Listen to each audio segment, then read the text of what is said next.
Evening, gang. It's 8 o'clock, Wednesday, the 27th of July 2022. Welcome along to tonight's little chat show, coming to you live from Bracknell in Berkshire. And what's been a rather cloudy day all day here, really. A little bit of sun here and there, nothing to write home about. But I couldn't get to the swimming pool today because it's the ongoing saga of the water leak. Oh, which it's just a joke. Now, if you're not aware of this, 2 weeks ago, I rung up South East Water about because they had rung me. They'd rung me and said my water bill was quite high. So I rung them and said, yes, what's the problem? We've noticed your water bill's higher. You've probably got a leak. We'll send someone round to check where the leak is, whether it's your responsibility or ours. Thank you very much. When do you want to come? Maybe tomorrow, the day after. Monday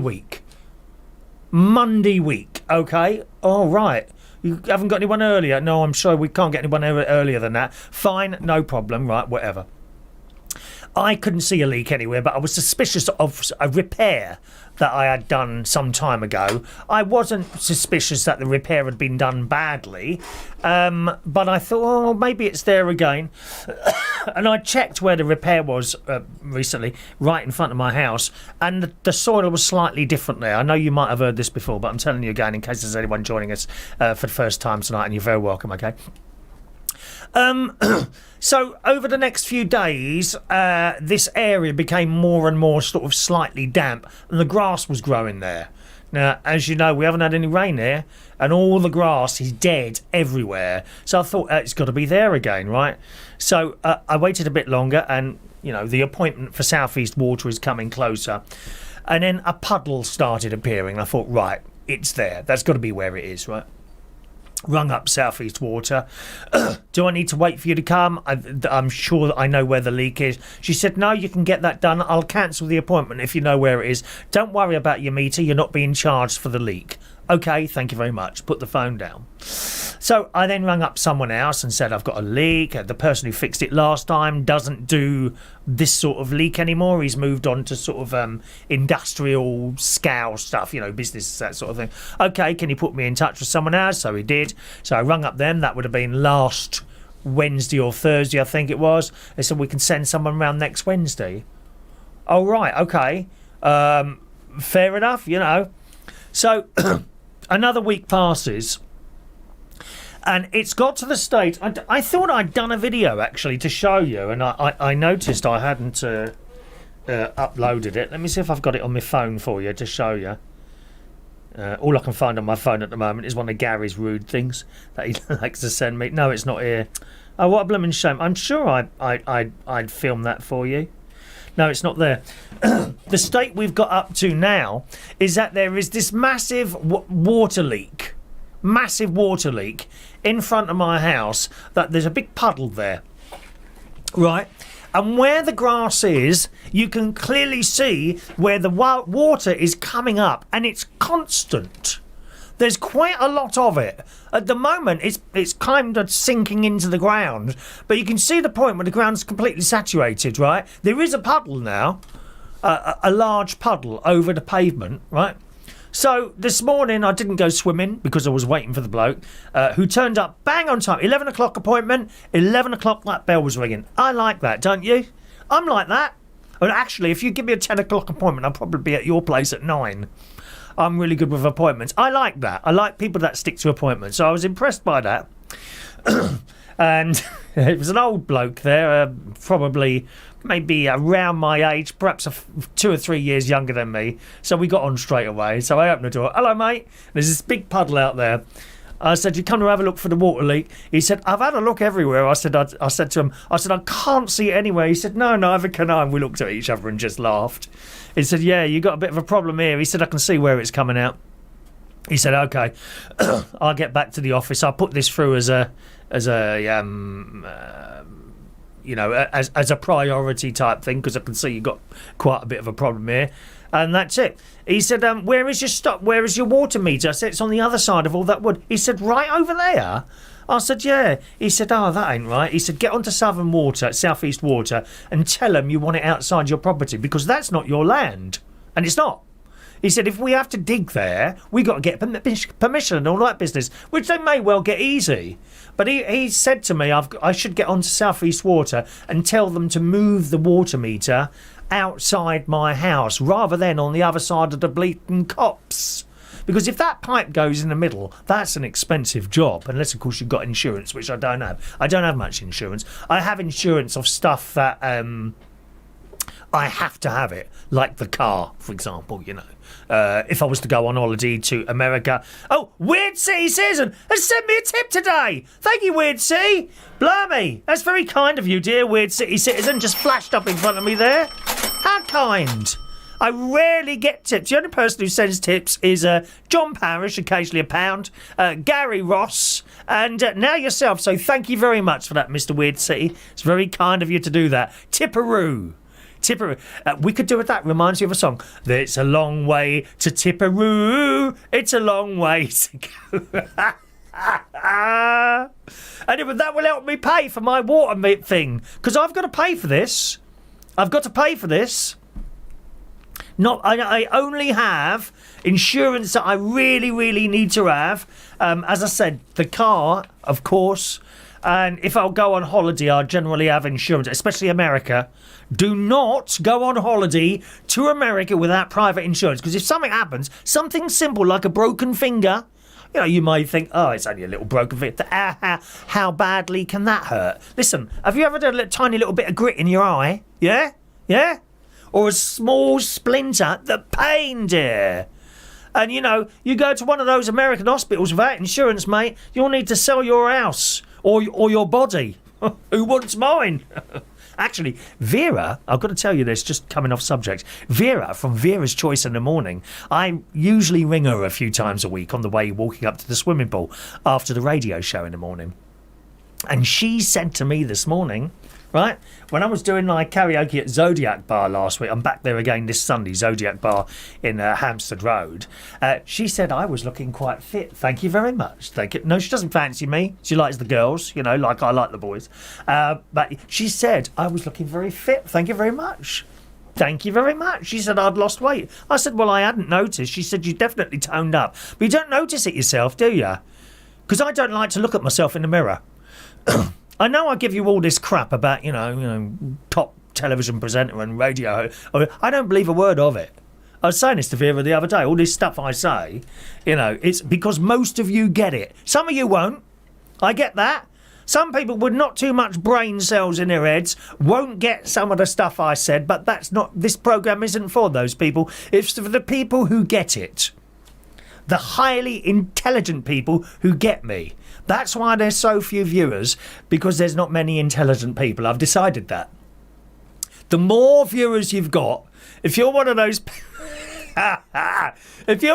people with hundreds of thousands of viewers, probably most of them aren't very intelligent. On this particular programme, we just have highly intelligent viewers. And others that pretend to be highly intelligent but aren't really, and they always come a cropper in the chat box, the unintelligent ones, or the text messages. Don't you worry about that. We sniff them out, but I say nothing. Everyone's welcome, just like the Catholic Church. We're all welcome in there, dear. All welcome. Anyway, let's get back to the water story, right? Okay, and thank you so much for that £5 Weird City. I do appreciate, I really appreciate that, all right? Yes, so he reckons I should now contact the water board, you see, and tell them to, after it's been fixed, tell them to move the water meter to outside my door. And he said if they're not interested, just mention Ofwat and they'll be on it. Oh, so I'll do that. But meantime, I've got to have that fixed. Thank you very much. Off he went. He said he'd come back to me. Nothing yet. With a price, because they'll have to give me a quote. I'm expecting about 500 quid. That's what it was last time. I know. Two blokes, they have to dig a big hole. Then they do stuff down this hole, and I don't know what they do. Cut bits of pipe. My very close friend, Adam the plumber, I've got his wedding in a couple of weeks, actually. Adam the plumber's wedding. When's that? Yeah, he's... it's only 2 weeks' time. Look, August the 13th. What is it this week? So this week we're still July. Then next week it's the 6th, and then I'll be going up to the Luxury Waterside Media Centre. Then I come back on the Thursday. Or got a hospital appointment on the Friday. And then Saturday, I got Adam's wedding. How fabulous is that? Eh? Looking forward to that. So off he went, and I kind of expected an email. Let me have a look now. Perhaps they've done one now. I kind of expected an email late afternoon when I sort of woke up after my siesta. But nothing there, really. So maybe I'll leave it. No, it's nothing there. I'll leave it until late tomorrow afternoon, and if not, I'll give him a ring Friday. Sometimes the offices take a little while to do bits and pieces, don't they, eh? And that's just how it is. Anyway, so that's the ongoing saga with the water. Meanwhile, of course, it's all very well saying, why are you worrying? You're not paying the bill. Well, the water is pouring out. There's that much water, it's like turning a tap on, and the tap has been on now for over 2 weeks. Crazy. Absolutely crazy situation, isn't it? I just, must turn your water off. We've got a drought coming in August, they're all saying. And I'm sure that'll happen. We'll have a hosepipe ban. Meanwhile, outside my front, water pouring out everywhere. How crazy is that? It's like they're not bothered, really. Anyway, that's my little water story there. One of those things. Right, let's say hello to some of you today on the old text messaging system. Hello to Greg. Good evening to you, Greg. Evening to you, Greg. Hope all is well with you. All right. Have you moved yet, actually, to your new place? Or is that kind of... I think you've... Hang on a minute. You've sold one house. Have you actually signed contracts yet? That can take months sometimes, you'll be in there by Christmas, Greg. But sometimes that can take months if you're unlucky. All right. Good evening to the lovely Gary Ross. Evening, Gary, over there in Northern Ireland. I hope you and your missus have recovered now from the old COVID. Coronavirus! Have you recovered now, darling? I do hope so, Gary. Let me put my little phone here.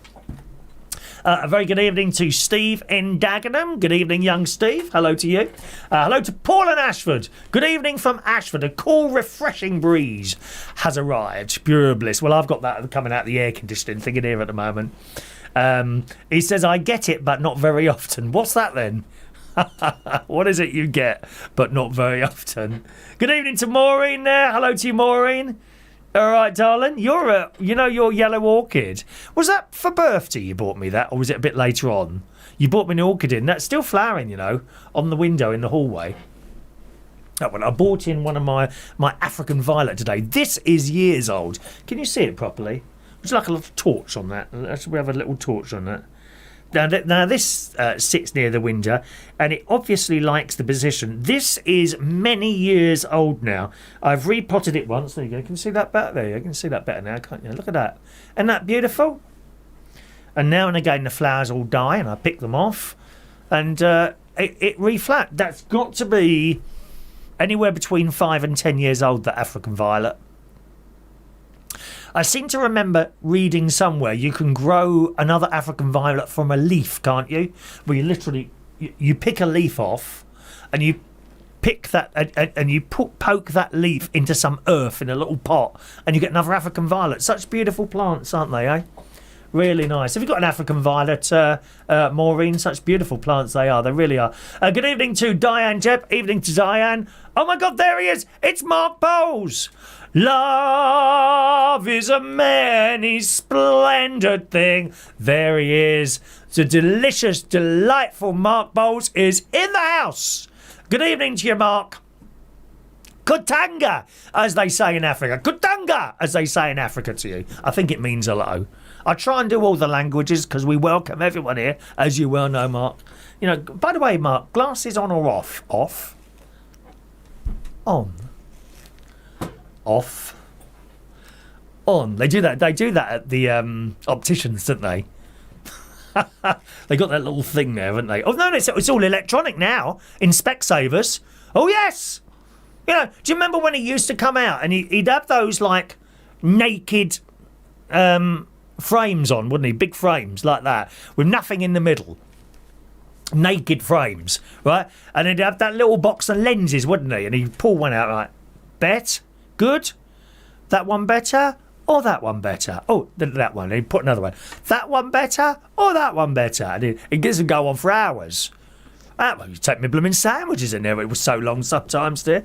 And not anymore. No, you put these electronic things on, and he pushes buttons, and he goes. Very good. When's the last time you went in Specsavers, anyone, eh? I don't like the puffing machine. I hate that. That is the thing I hate the most. Great nephew James, I think it was him, he had his eyes tested recently. And he's a bit mouthy, great nephew James.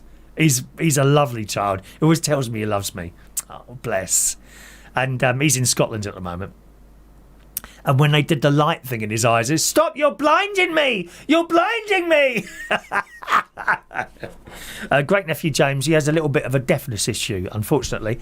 But he's on top of it, and but he plays on it. He plays on it. My niece took him into the doctors, right? And the doctor's saying, OK, James, so which problem ear are you having? Mum, I can't hear him. I can't hear him. So he said, no, I can't hear you. And she knew he could hear him. He was just playing. I can't hear you. He kept saying that to the doctor. I can't hear you. And I think the doctor went behind him and made a noise to make him jump. He said, yes, you can hear me, can't you? Aren't they naughty? Good evening to Fran Green. Evening to you, Fran. All right, my love. Mark Bowles has been very busy today, haven't you, my darling? Oh, hang on. What's happened here? Where's my chat gone? All off. OK, off. I'll leave the jacket and the shirt on though, Mark. Apparently I'm looking a little bit fitter, according to the delightful Vera from Vera's Choice in the Morning. Yeah, she'll be with us tonight as well at some point. Oh, I mean, she might still be at work, actually. She works at Sainsbury's. Let's have a little look here. Good evening to... who have I mentioned and who haven't I? Just a reminder, gang, if you send us a message in the chat box, it might get missed, OK? Because there's a lot goes on there and I have to try and pick out among all the other chit-chat that's going on there. So if you missed, then just send it again, or perhaps if you text in, it won't get missed if you text in there, OK? That's all working perfectly now, incidentally, as far as I know, the texting system. We had a bit of an issue with that for a couple of weeks, didn't we? Good evening to Glenda. Hello, Glenda. Good evening, Glenda, in the US of A. She says, I'm an American. If you get hurt here in the US and do not have insurance, they cannot deny you medical treatment.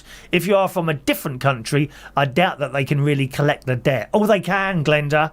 Oh, they can. They've got all sorts of agreements with financial people and blooming, what they called, bailiffs all over the world.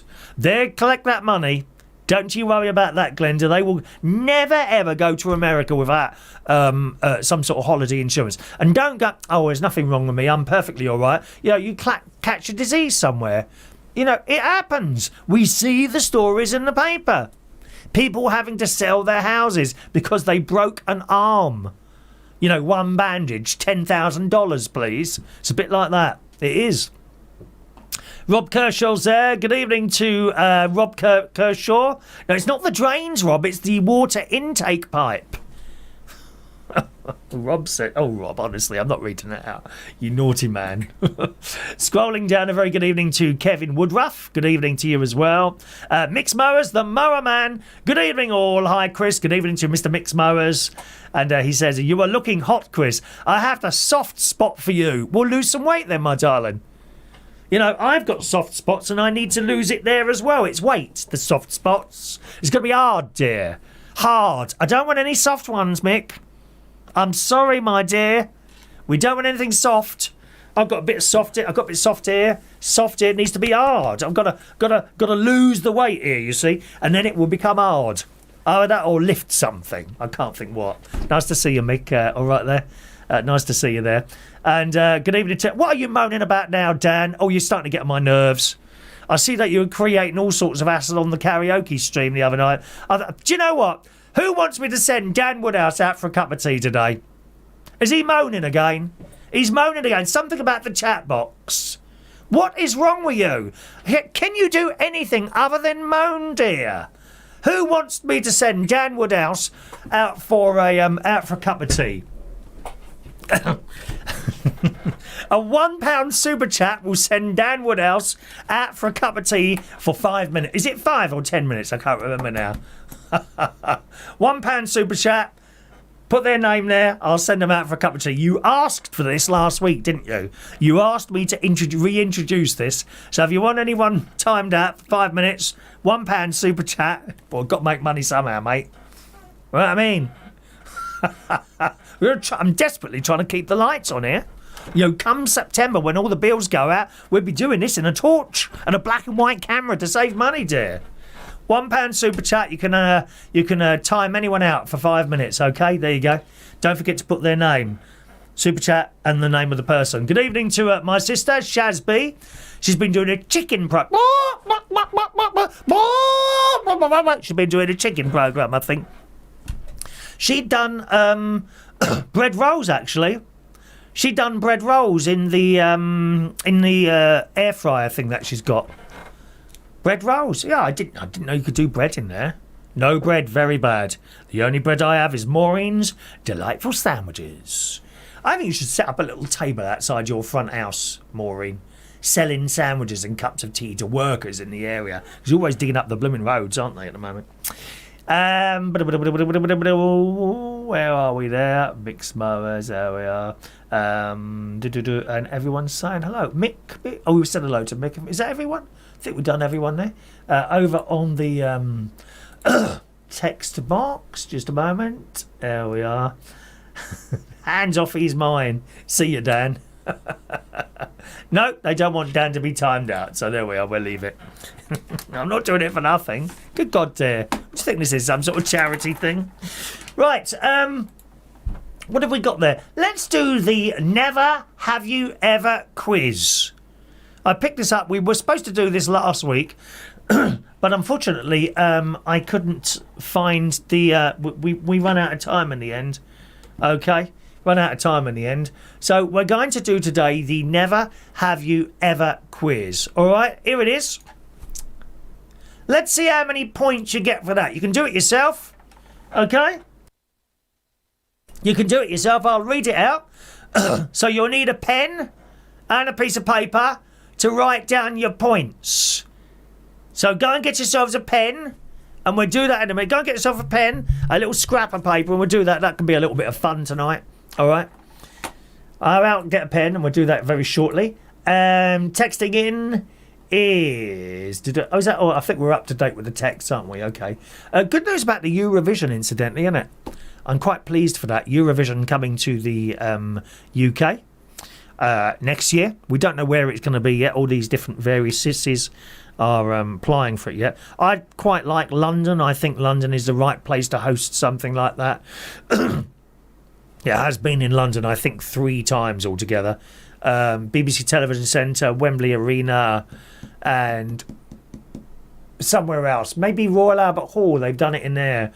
But these days, those venues would not be big enough. When you see it on the telly, generally there's about 10,000 people at the Eurovision Song Contest. Now, I have seen people uploading little mobile phone cameras at Eurovision Song Contests. Last year in... Was it the Netherlands last year? I can't remember anyway. So they're in the arena, the TV show is going on and we watch it on the telly, but they also upload little clips from their mobile phones. And to be honest, you are probably better off watching something like that on the television. When you see these little phones are uploading, equipment gets in the way of the stage and cameras flying around all over the place, the lights go up and down, and you know, if you're not... It's a huge stage, and even if you was at the front, I think you'd struggle to see some of what's going on. That being said, of course, you get the atmosphere there, don't you? Yeah, a bit like some of the lads here, you know, going to a football match. You can generally see, I think, the whole pitch and all that, but it's the atmosphere that you're going for, and you would get that if you went to the Eurovision. And I really would like to go, and I'm prepared to pay to go and see that. So we're waiting to hear, first of all, where it's going to be. Then the BBC will have to decide how many people can go, because, you know, they've got a load of gear to take in. It costs millions to put that programme on. Millions. Marginally more than it costs me to put this on, which is not too much of a problem today, because Weird Sea has sent me £5. Thank you very much, Weird Sea. You know. But I would like to go and see that, I think. Hosting-wise, I don't know who should host it. You see, Graham Norton, no, not for me. And please, not Ryland Clark. Let's have something with a bit of gravitas. I tell you, who's the one who used to do Big Brother? Davina. She could do it. Davina McCall. Or the bloke who does X Factor, I think he'd be excellent. Dermot O'Dreary. I think he'd be good. Please, not Philip Schofield. Not Philip Schofield. So it'd be very interesting to see how they do that.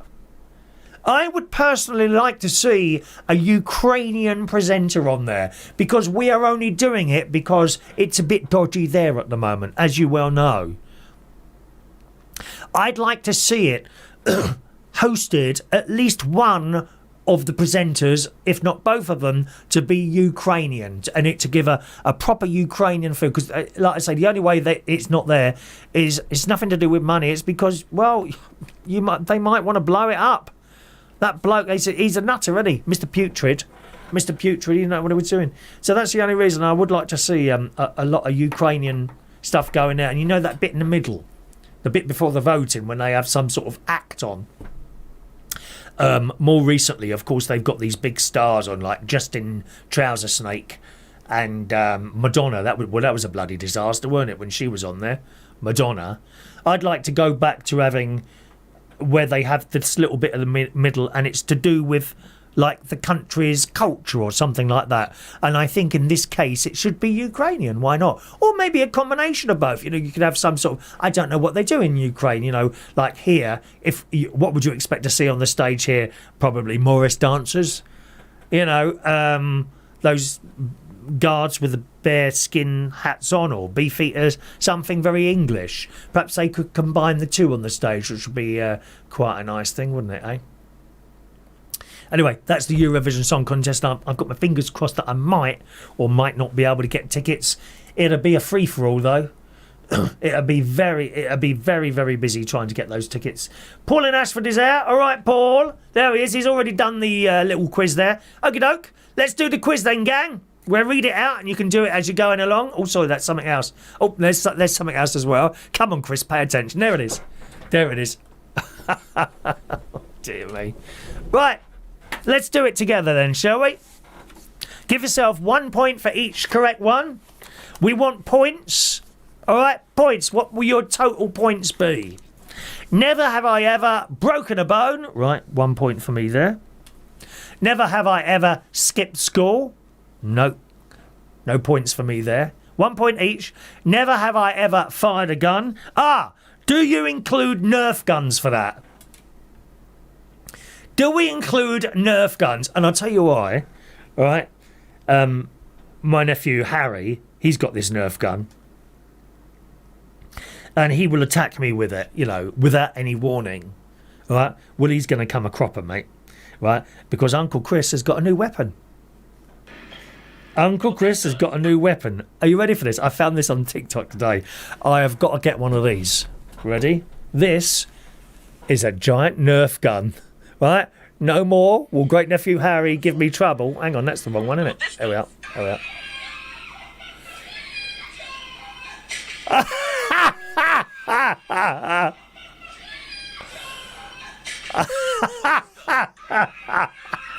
I've got to get one of those. I had a quick look because I only discovered that just before I came on stream tonight. I don't know if you can buy those or not. You imagine turning up in front of great nephew Harry with that on. Don't think he'd be doing that much anymore. Anyway, let's go back to this. So never have I ever fired a gun. Well, I've got an air rifle that I've got like target practice type thing. So I will tick that one. I shall give myself a point for... No, it's not a real gun, is it, though? You can't kill someone with it. No, so I'm not going to give myself a point for that. So what have I got? There we are. Right. 1 point for each screen. Never have I ever been skydiving. There's a point for me there. Never have I ever ridden in a limo. I think I have. Never have I ever had braces. Yes, I had braces on my teeth, that is. I guess that's teeth braces. I had braces.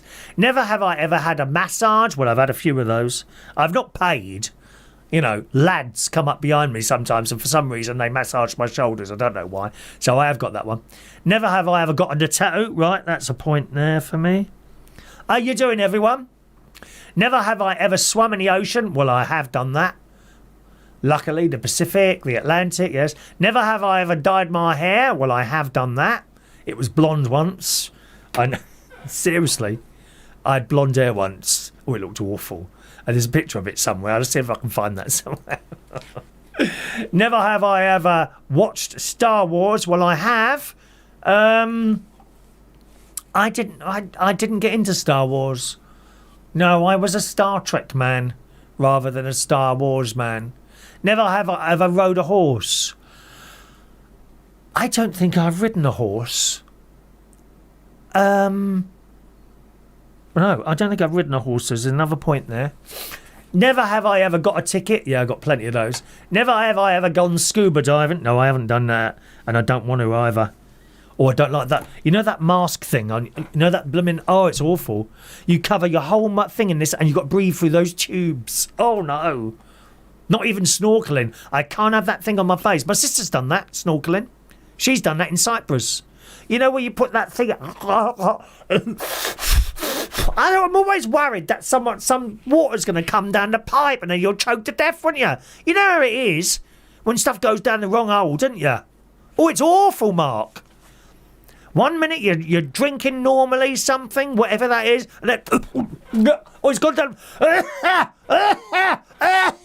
It's gone down the wrong hole. It's dreadful.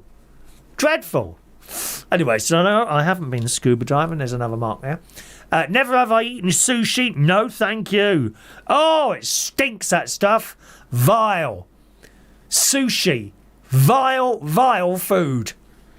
No. Give me a Greg's cheese and onion pasty any day of the week, thank you. Never been to New York City. Yeah, I've been there. Never run a marathon. Well, I used to go running, but I haven't run a marathon with loads of people, so I'll give myself a mark there. Never got fake nails. No, I never got fake nails. Never been on a train. Who hasn't been on a train? Who has never been on a train? I can't believe there are people like that. I went on a train yesterday. Oh, I loved it. I'll tell you about that in a bit. Never been in an ambulance. Well, I've been in one of those. Never gone zip lining. Yes, I have. Yes, I have, with the children. Yeah, we've been to little... I mean, don't get me wrong. You know, have you seen those zip wires where they like at the top of a building and they go like, I don't know, half a mile down the road? Not like that. More of little ones. There was a place that we went, Gary and his family, and we was on zip wires there. There was a little train going around as well that we went on. Can't remember. And there's the woods. Oh, a lovely day out that was. I'm just trying to think where that was now. Can't remember. It's somewhere in Yorkshire. Were we away? We might have been on one of the caravan holidays. We've got caravan holiday next year in April with the children, so we're looking forward to that.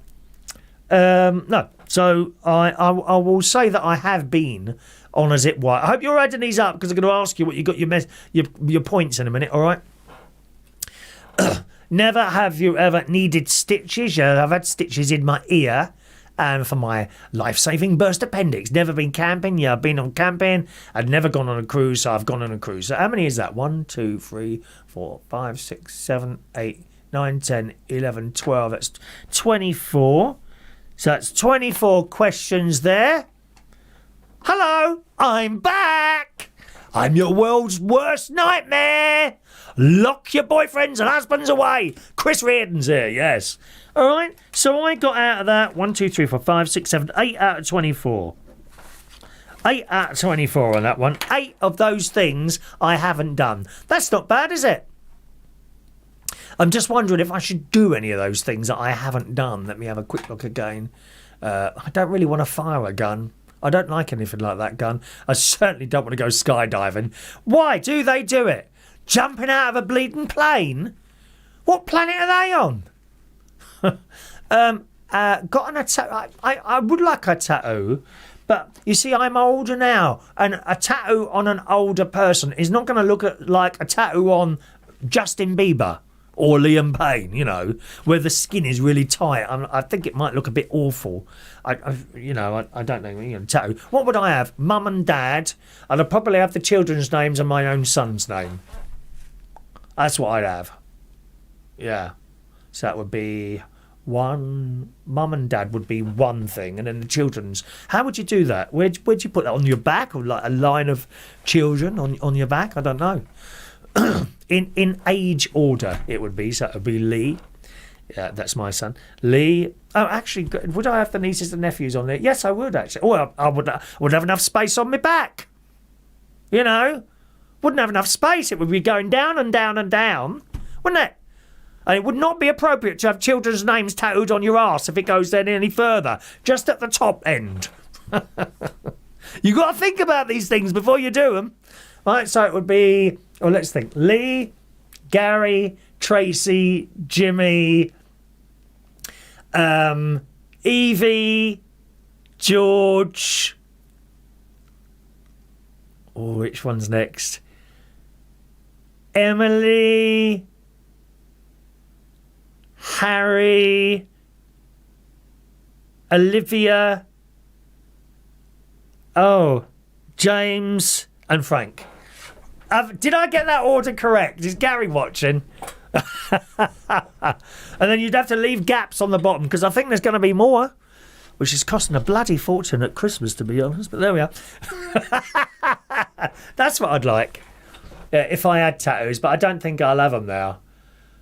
There was this boy in Zodiac Bar last week, and he had loads of tattoos he had on his face as well. He wasn't very old, about 25, I suppose, something like that. And I said, I like your tattoo. I said, I won't have them done. I said, I'm too afraid of the pain. He said, give me your hand. So I give me your hand. He said, right, can you feel that like that? And he was scratching it like. I said, yeah. He said, that's how a tattoo feels like it's going on. It's not too bad. It depends where you're having it. You know, obviously, some areas are more sensitive than others. I would imagine. Well, I would imagine your back ain't too bad, actually. Where would be the most sensitive place, like the most painful place to have tattoos? Have you seen these people? They have their eyeballs tattooed. Sod that, mate. A bloody needle going in and out your eye. You must be off your head. One slip and it's all over, isn't it? So maybe I should have a little tattoo. I don't know. Bit late now. Let's have a look. Swam in the ocean, dyed my hair, Star Wars. Rode a horse. Now there's another one there. You see, I'm frightened that I'm too fat to get on the horse. I know that sounds stupid. I'm not that much overweight. I'm about 13.4 I am, you know. Scuba diving, no. Sushi, absolutely not. No. Run a marathon. Fake nails, no, don't like long nails. Ambulance, yeah. Stitches, camping and gone on a cruise. So there we are. How did you do with that? Let's have a look. Paul in Ashford said I scored 15 on that. Wow, 15. 15 things on there you haven't done. So I haven't done, what was it, 8 of them? 15 of those he hasn't done there. Wow. Mark Bowles has got 7. He's done everything except the 7 on there. Give me something to read while stop that now, Mark.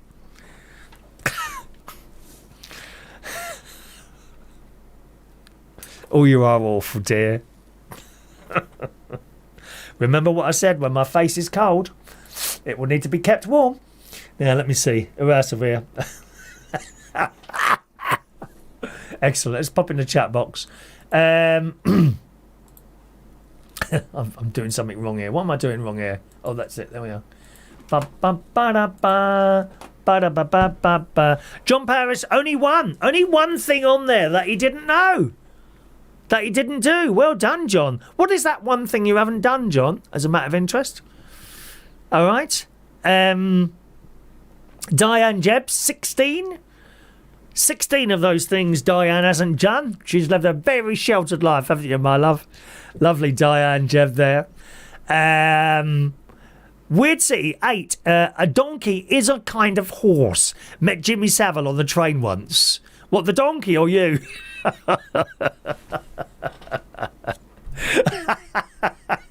Oh, you are funny, love. Rowan Riley got 13 out of 24. Well, my love, you're a bit young still, aren't you? 13. Wow. You haven't done 13 of those things. Dan Woodhouse hasn't done 16 out of those 24. I'm not surprised at that, Dan. Not surprised at that. John Parris said yes to all, no to nails. No nails. He hasn't had his nails done. Oh, thank you, John. He hasn't had his nails done. Don't do them. Or have you seen these people with long nails? Oh, no.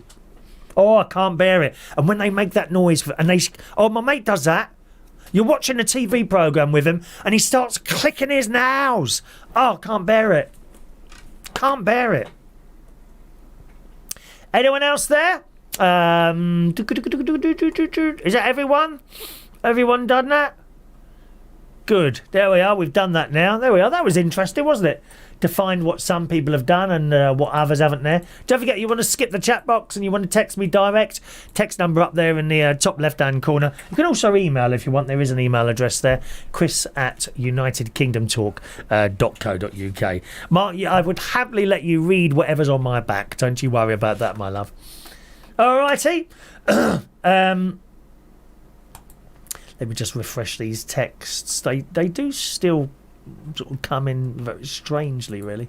There we are. Did we do Paul and Ashford? You got 15 on there, didn't you, Paul? Thank you very much. All right, thank you very much. Okie doke.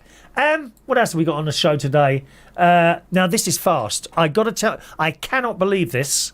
Right, I did tell this story on my radio show the other day. Right, passports. So.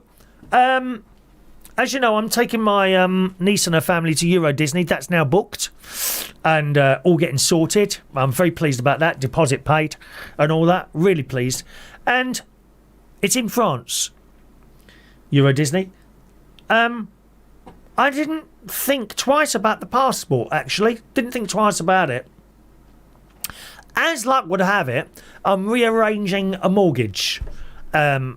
As you know, I'm a landlord. I've got a few mortgages there. And you've got to keep on top of it because you get better deals, you see. So as the mortgage is going up, you tend to leave it while it's the same. As it goes up, you start looking around for new deals and things. And I have a mortgage broker, which is, they're very good there, although it's changed a bit. Instead of having you in the office now, you've got to fill all this crap out online. It's just a pain in the arse having to deal with all that because you're not quite sure what you're doing. Yeah, when you're in an office with someone, they know what they're doing and they're telling you what they want, and and when you're sitting in front of this computer, oh, what does that mean? Tax calculation. Get it from the tax site. Well, what bit?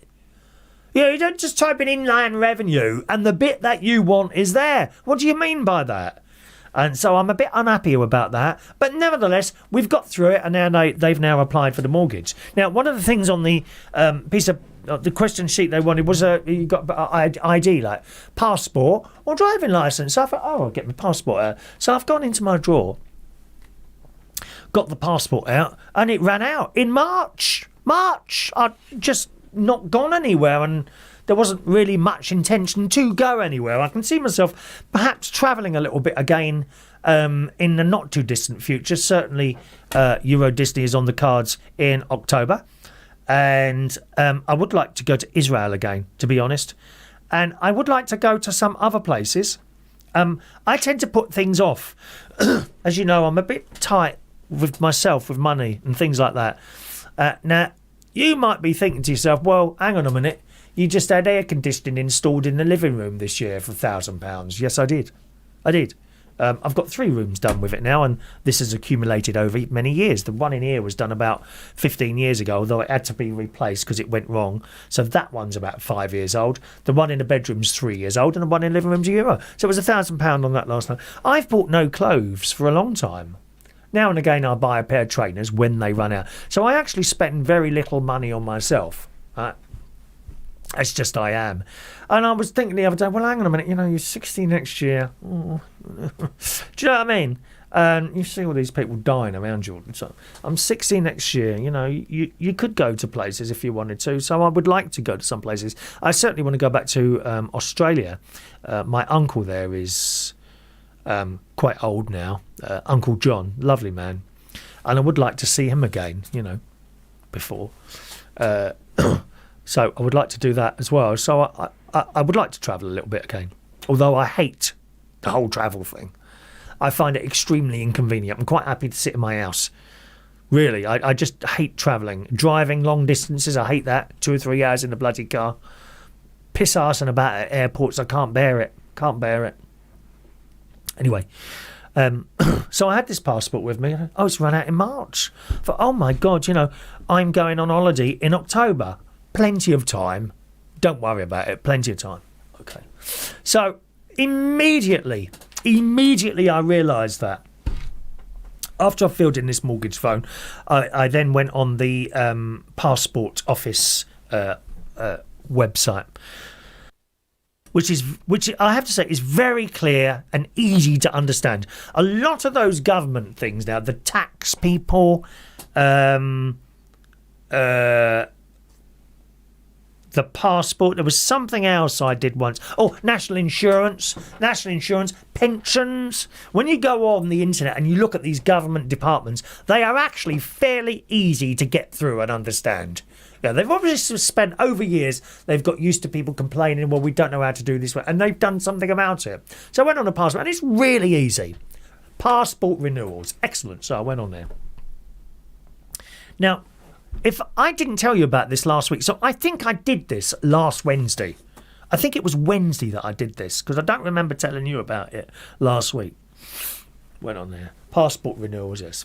Have you got your old passport? Yes. Has it expired? Yes. Is it lost or stolen? No. Is it damaged in any way? No. Okay.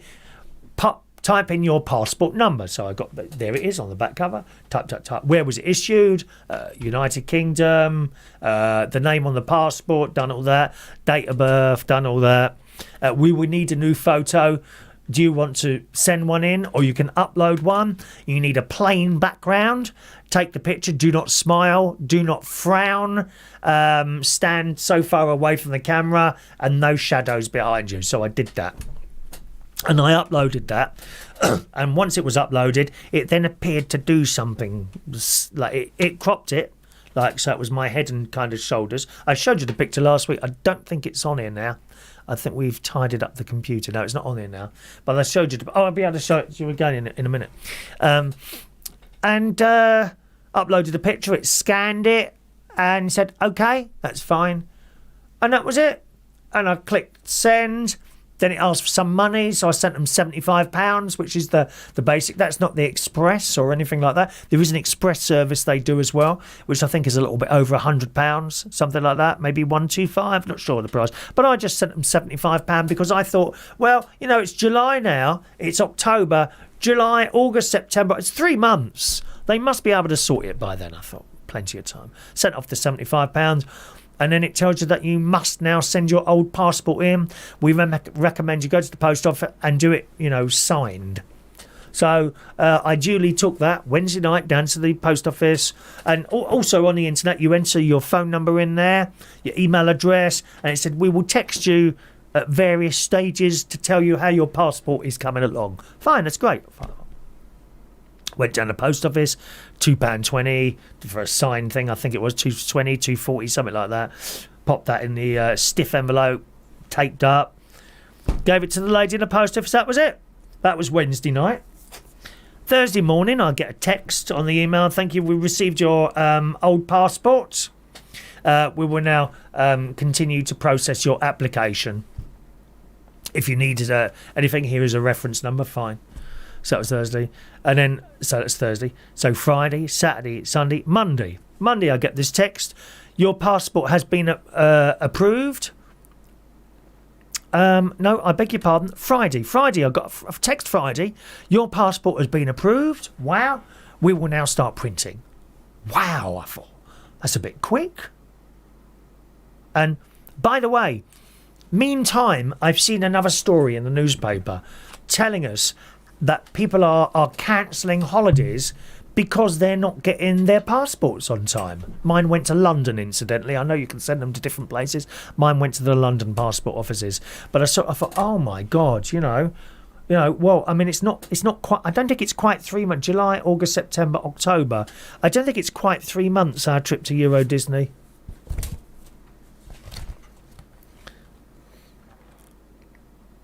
But I haven't even got it on the bleaking calendar. Oh yes, I have. No, it's not quite 3 months. So I'm starting to panic now.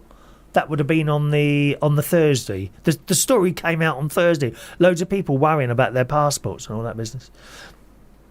So, fingers crossed. So I've told you, I got this text on Friday saying, thank you, your passport has been approved, it will now be printed.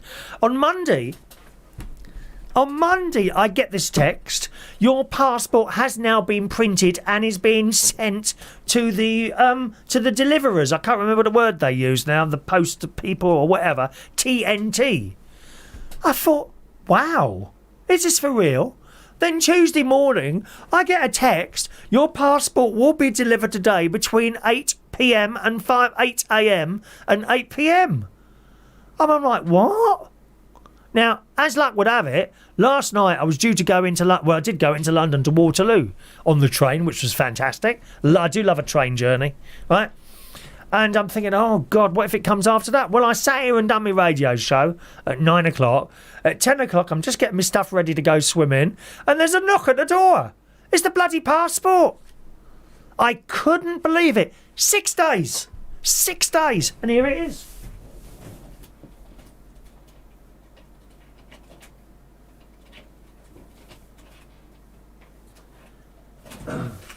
Here is my new passport.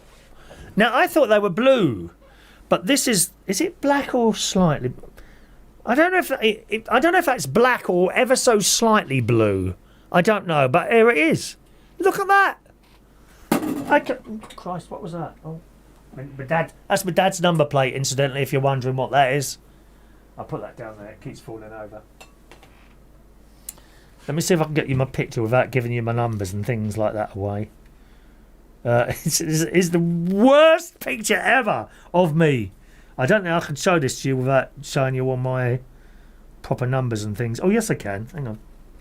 Let's just put that over there.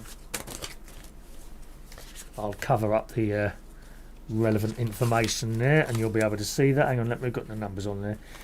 That is the worst picture ever. Look at that. What a miserable bastard. And then there's a larger picture next to it, and there's some sort of little hexagonal thing. It's like a window. I don't know what that is. It's probably some sort of biometric, but happy days. So I signed that immediately, and I've got to put on for emergencies at the back, people that would be contacted in the state of an emergency, which would I'll put my sister on there probably. And, of course it would be Mark Bowles when he eventually gets around to asking me to marry him. But, we're still waiting for that to happen. And then I would have to tip X out my sister and just put his name there instead, wouldn't I? Eh? So happy days. 6 days. I can't get over that. I am amazed. Amazed how quickly that and how easy it was to do. Unlike trying to book a doctor's appointment now. I'll come to that in a moment. Let me just check your messages, see if you're saying anything of interest at all, my darlings. Don't forget the text number 07451 287 337 if you're sending in a text, or you can use the email chris@unitedkingdomtalk.co.uk.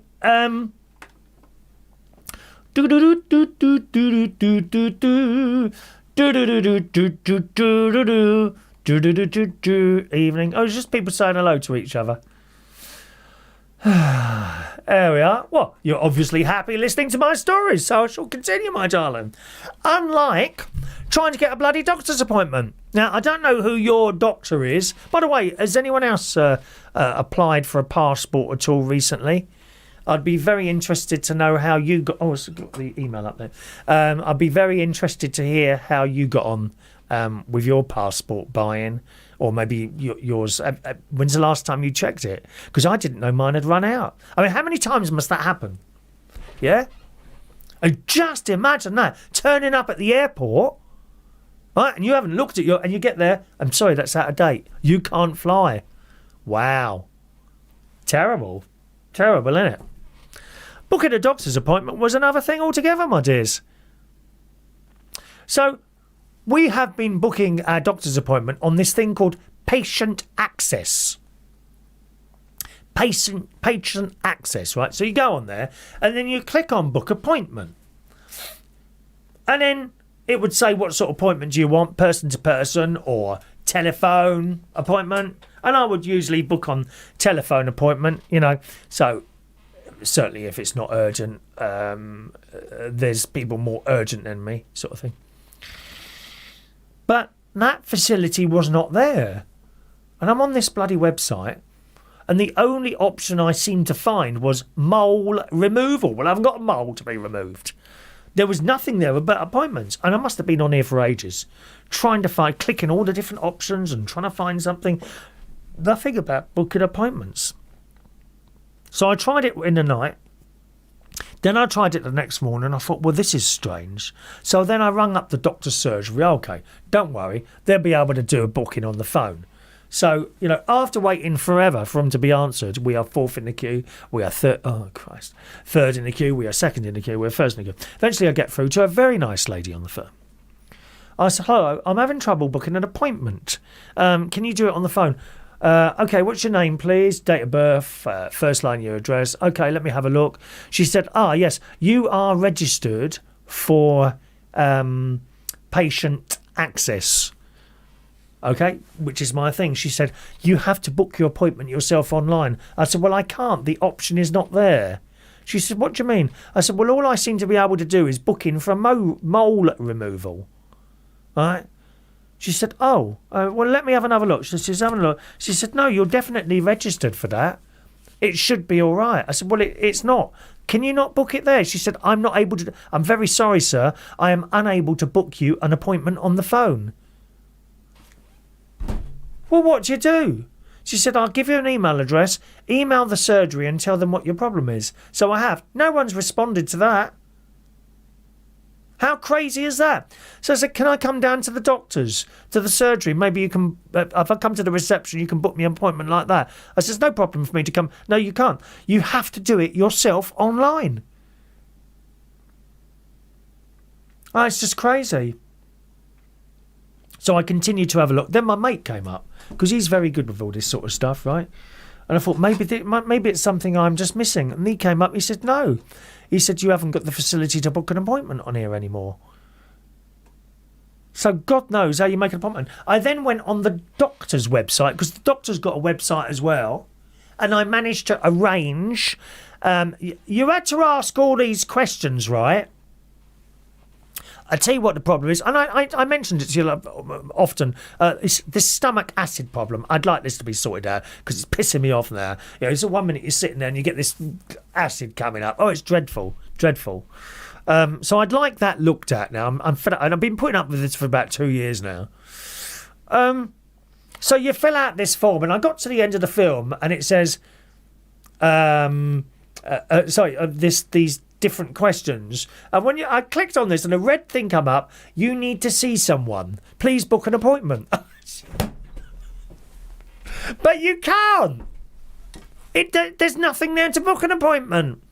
So what I did is I went back a question and I changed the answer to something, and the question was, does the acid get worse when you do exercise? Now I'll give you a good example of this. When I was in bed earlier, I'm laying there on my back and everything was fine. But when I moved, the acid came, right? So I clicked yes on that. So I went back just one question to that question, and I changed it to no. It doesn't get worse when you exercise. Then I clicked the other thing. I said, okay, a member of the team will contact you. Fine. So we've got somewhere. But you can't. You used to be able to go on there and book a telephone appointment. Has anyone else got any stories like this? Anyone else got any stories like that? Is there anyone actually listening to any of this, you know, or are you just going to continue to row in the chat box? Which is it? Very, very strange and mysterious.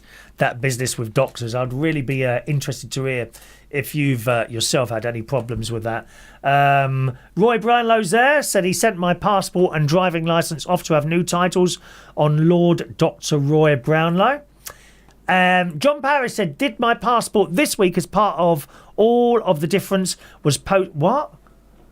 I did my passport last week, except that I posted it via letterbox. Yeah, well, I sent the old passport off, so you say you did forms and sent those off, I imagine, yeah. So yours has... I still can't believe that. 6 days to get your passport back. The only thing I can think of is that if you fill out the form online, you send the photo, if everything is correct, then I think it goes to another massive computer somewhere, right? And it looks at all your stuff. Yes, yes, yes, yes. That's all fine. Continue. And then it prints it all out automatically. And maybe, I don't know if anyone looks at it at all. If you've passed all the things that you've got to do correctly, it's very quick. My guess is people are just not filling in the form correctly. And they make a mistake. The computer looks at it. No, that's not good. And then it chucks it out. And then a human being has to look at it. I reckon that's what's going on there. Mark Bowles, I want to come with you to Euro Disney. Oh, well, I didn't know that, love. I am in a room on my own, Mark. We'd have fun, wouldn't we? We'd have fun. Maybe by then you would have had a bit of good news and they could come as well. Yeah, you never know, do you? You never know, Mark. I want to stay with you for the rest of my life. Who sings that one now, everyone? Gallagher and Lyle. That's it, Gallagher and Lyle on that one. Now, why have I got a little 6, a little number 2's come up in front of me? I don't know why that is. Just a moment. There we are.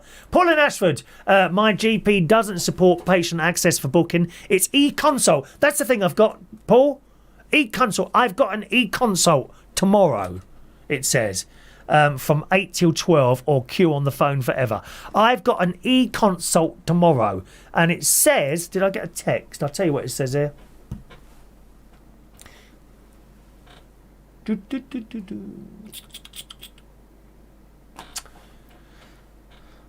Right. So, and as I say, I had to do this on the doctor's website rather than the patient access. So I...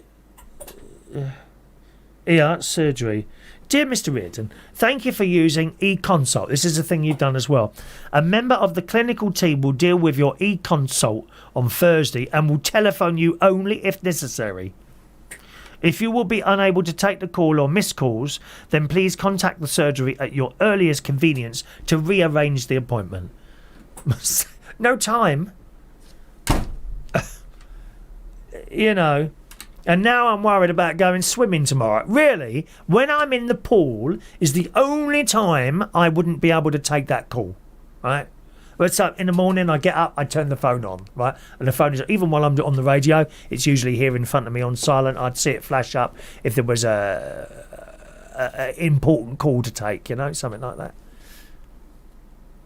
When I'm in the pool...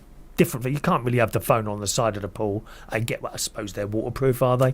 But you wouldn't hear it, especially not at the moment, because the delightful children, you know, some of them are in the other side of the pool having their holidays and stuff like that. It was quite funny actually. As a mate of mine, he's a granddad, and he had his grandson with him the other day, and he was mucking around with his grandson, but the grandson weren't having none of it. He was like an older grandson, probably about 10 or something like that, and he kept picking him up. He was only a skinny kid, he was, and chucking him in, and he kept getting water in his nose. In the end, he got out of the pool. His granddad had pissed him off that much. I usually manage to do that with great nephews and nieces. It's all part of the fun of life, dear. All part of the fun of life. And so I also emailed patient access. And I said that I was having a problem, and they've replied, thank you for getting in touch. It looks like your account is linked correctly. If appointments are enabled for your account but you can't see any, then I would have to advise you to contact your GP surgery, which I've done, and they haven't replied, and ask them to make sure appointment sessions are bookable in their clinical system. I'm afraid we can't see or make changes to appointments from our end, as we don't have access to the clinical system. So, I mean, where'd you go with all this? No one knows what to do. And why can't you just make an appointment on the phone? Why can't you do that? What about old people who are not technically savvy? There's a lot of them. My aunt would be one of them, Auntie Brenda. She can't even use a blooming mobile phone. I haven't spoken to her for about 2.5 weeks now. And I used to ring every day. She's moved into her son's house, really, and his phone doesn't work either. His landline hasn't worked for weeks. Weeks! Can't believe it. Funny, innit? Roy Brownlow, my Dr. Robot only does oil change or electro service now. Ring undertakers, they are quicker than doctors. Thank you, Roy. John. John filled it all in online, but just posted it. You mean you so you filled it all online and printed it off and posted it? Or you just posted the passport? Because the only thing I had to post was the passport. And you didn't need to fill in a form or anything for that. You literally put the passport in an envelope and sent it to the address as given on the website. It was so smooth, I can't tell you. Unlike the doctor's appointment I just told you about. Oh, just crazy, that doctor's. Absolutely crazy. Stephen Dagenham says, my wife is a doctor's receptionist and she said there is no reason why the receptionist can't book you an appointment. Also, they need to look at what you have access to on your online account. Well, I used to be able to book an appointment on there. Now I can't. And my mate can't do it either, so it's not me.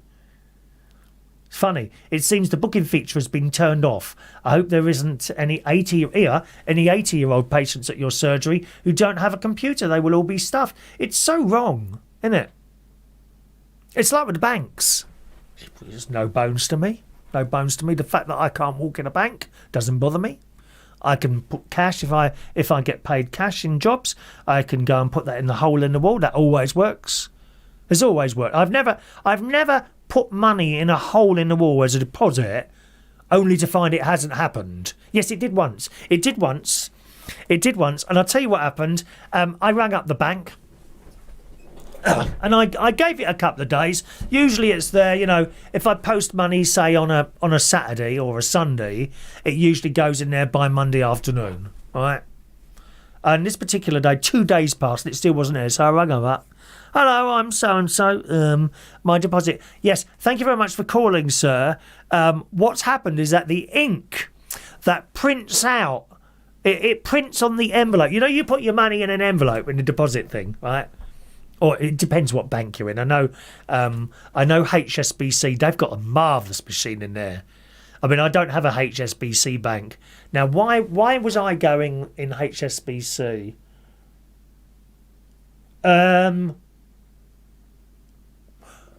Yes, I think it was my niece. Or maybe my sister. And I think, it's a long time ago, many years ago, I was going in there to put some money in their bank account. And you get there and the girl or boy, usually a lady or a girl, what are you doing today, sir? I'm just going to put a deposit in. Do you know what you're doing? Yes, thank you very much. Go over to the machine and you put your sort code or account and this little drawer opens up like that. Opens up. And you literally just drop all these notes and it goes. It's very exciting. And then it comes up with the amount there, and if it's correct, and it always is, you just push send and then it clicks a bit more and then that's it, it's done. Fantastic.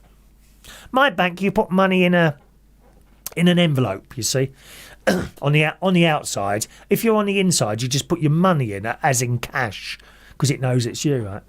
So you put your money in this envelope. Well, this particular time it didn't come up, and she said the ink that when you put that envelope in, something is printed on the envelope. I suppose your name and address, account number, all that business. Because you haven't written that on.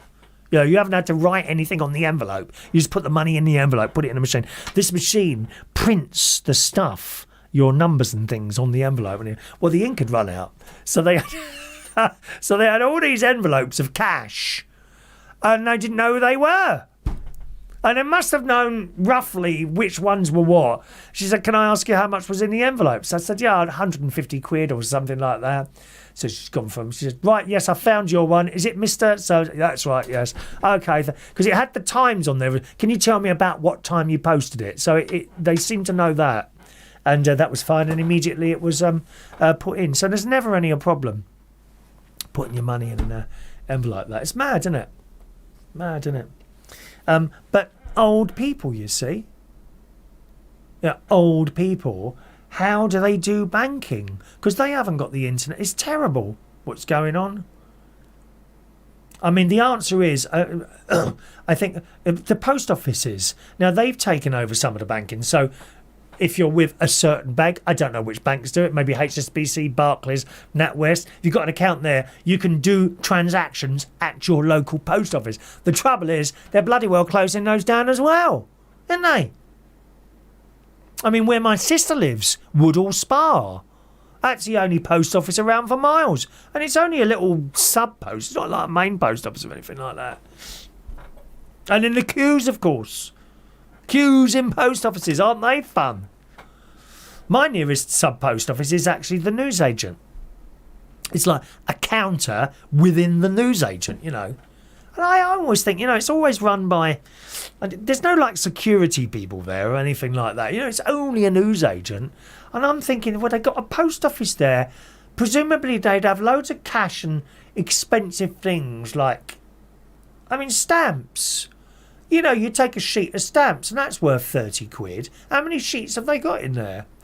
And someone come in with guns and things like that. You know, give me all your stuff. It wouldn't be terribly difficult to sort of overcome the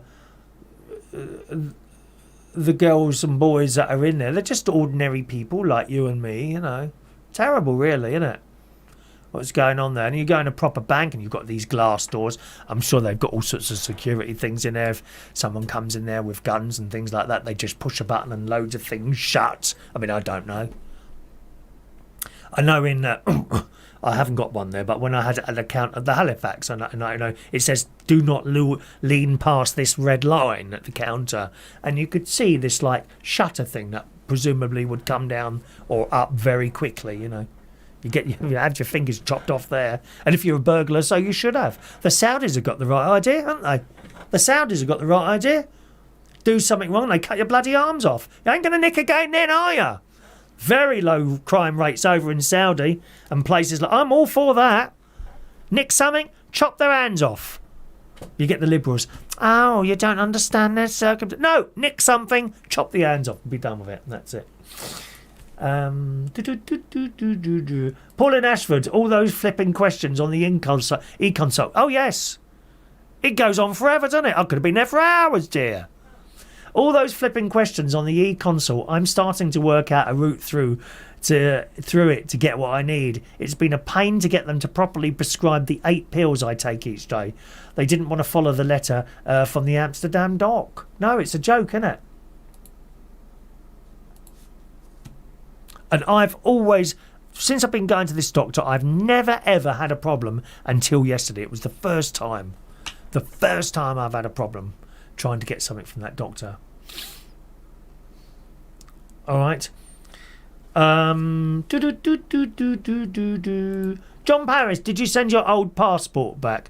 Did they send you your old passport? Yes, I did. Yes. Yeah, I sent my old passport back, and that takes a couple of weeks to come back, but I'm not bothered, you know, because it's useless now. Quite honestly, I don't know why they want to send the old passport back to you, to be honest. Why don't they just destroy it there and then? So, oh, mind you, people like it, don't they? They like all the stamps of where they've been, like a sort of collector's item type thing, don't they? Let's just pop in the chat box for a moment. Oh, it's 9:15 already. Look at this. Bum, bum, bum, bum, bum, bum. Where are we? You talking about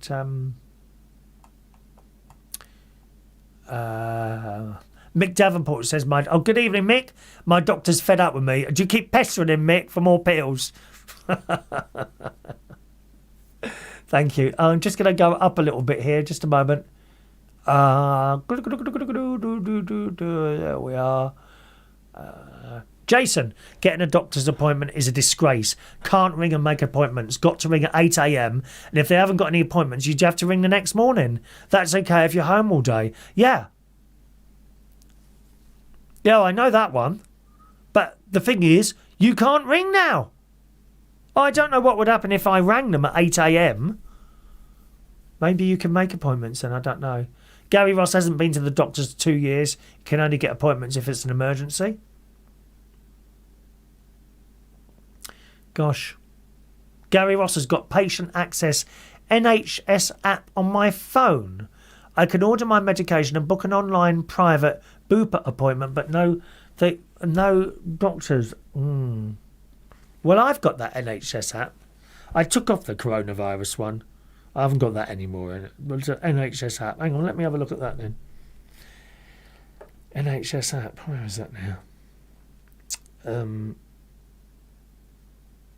NHS, there it is. Touch ID. Right, we're in. Little circle going round. Date of birth, COVID passports. Order a prescription. Oh, hang on. Order a prescription. Let me see. Let me see if that works. Yes. Yeah. There's the prescription I ordered. Approved by my doctors.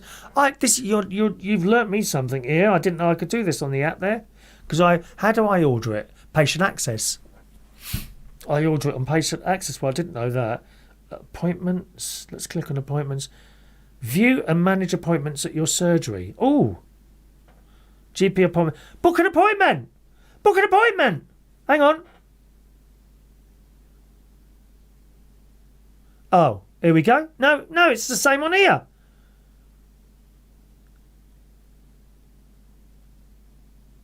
Select location. Which type of... Select type of appointment. Here it is again. Mole check. Mole check. That's all I can do. See, this is all that comes up. Look. Mole check. That's all I can do. It's the same on the patient access thing. I don't understand. I can't book a bloody appointment. Hang on. Practice member. Select type. Mole check.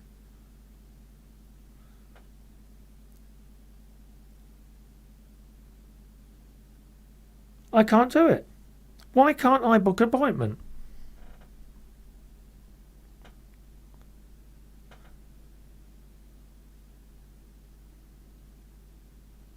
I can cancel to... Oh, it's 9:30 a.m. it says here tomorrow.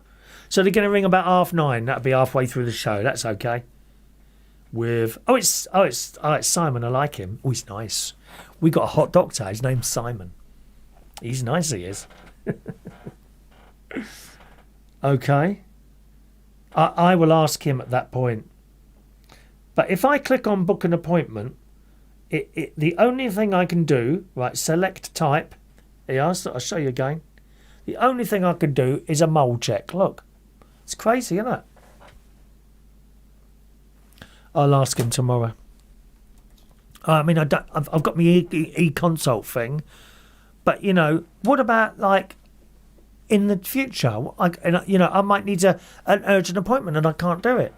So you've got to be prepared, haven't you? Be prepared, just like in the Scouts. Be prepared. Jason, last time, it's like a carry-on film. Oh, it really is. It really is like a carry-on film trying to do all this weird city.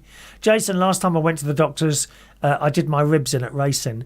When I went in, doctor looked at the computer and said, "We haven't seen you for several years." My answer, I only come in when there's something up. Yeah, because there are those people that they're down the doctor every 5 minutes, aren't they? Wasting time. I've cut my finger. Can I have a plaster? Are you for real? Wasting people's time like that. Kevin, my doctor messages me for a blood pressure reading as I have a blood pressure monitor. Can you send the reading back to this email? It didn't work in the end. I had to go to the doctor in person. Mad. Mad. Isn't it? Gary Ross, you can't get on the phone on Monday mornings. All the coffin dodgers and bed office. Coffin dodgers. I'm not a coffin dodger. At 59, I'm not a coffin dodger yet, am I? I think I dodged it a few times, to be honest. I bet there's a lot of people here who have dodged death a few times now, have you? I bet we could do a whole programme on that, actually. Dodging death. How many times have you dodged death so far?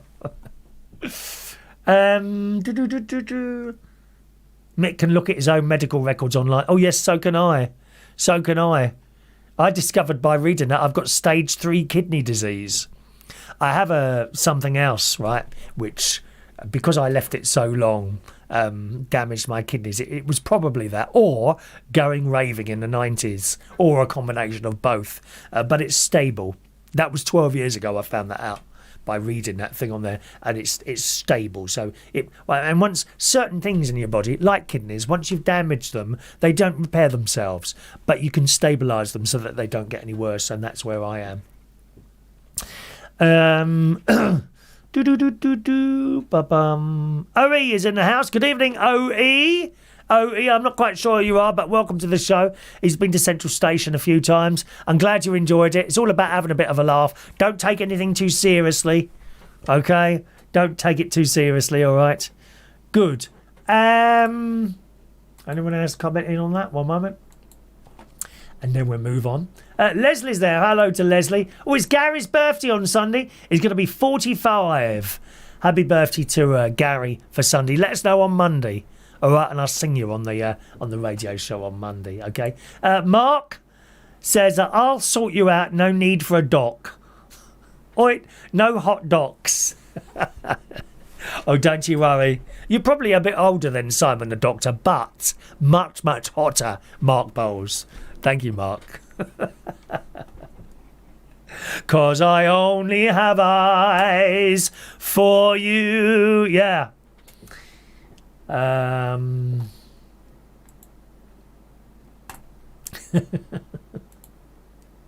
having quite a good time tonight, aren't you? This is good fun tonight, I must say.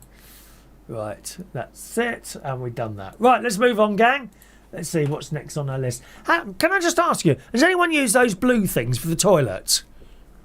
Right? Now I started using those, and I must admit, right, you know that scale at the bottom that doesn't come.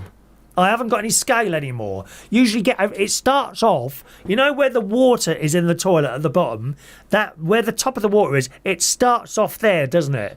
That ring of like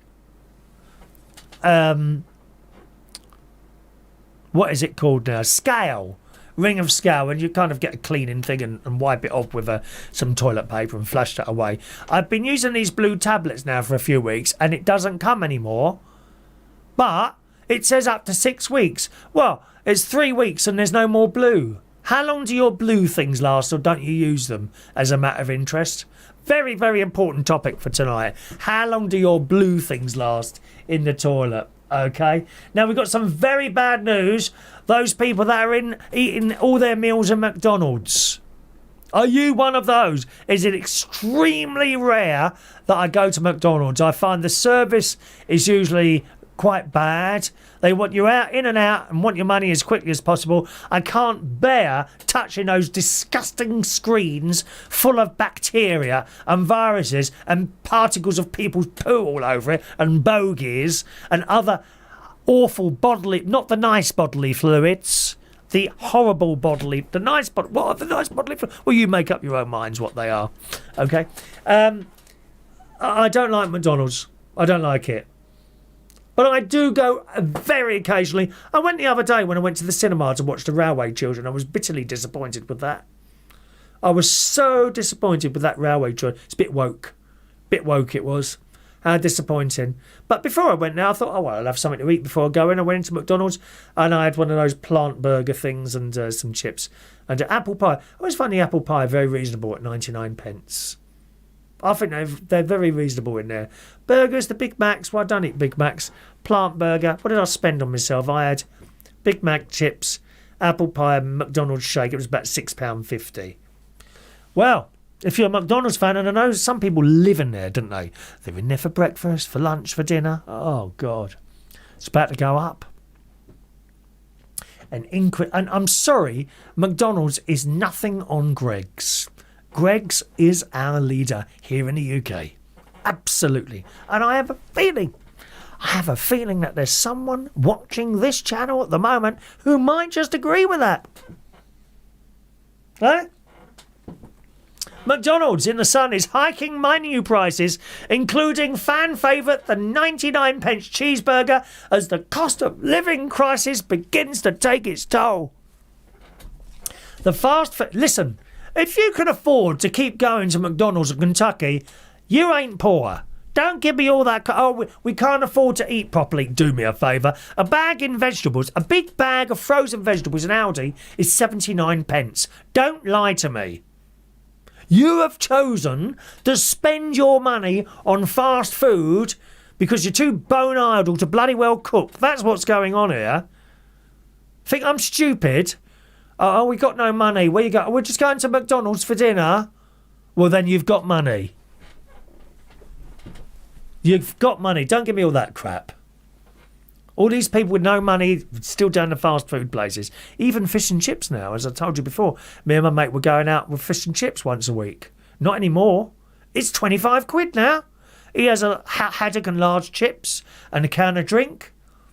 I'll have a halloumi burger, a normal chips and a cup of tea. Sometimes some onion rings to share. I have most of them. 25 quid, please.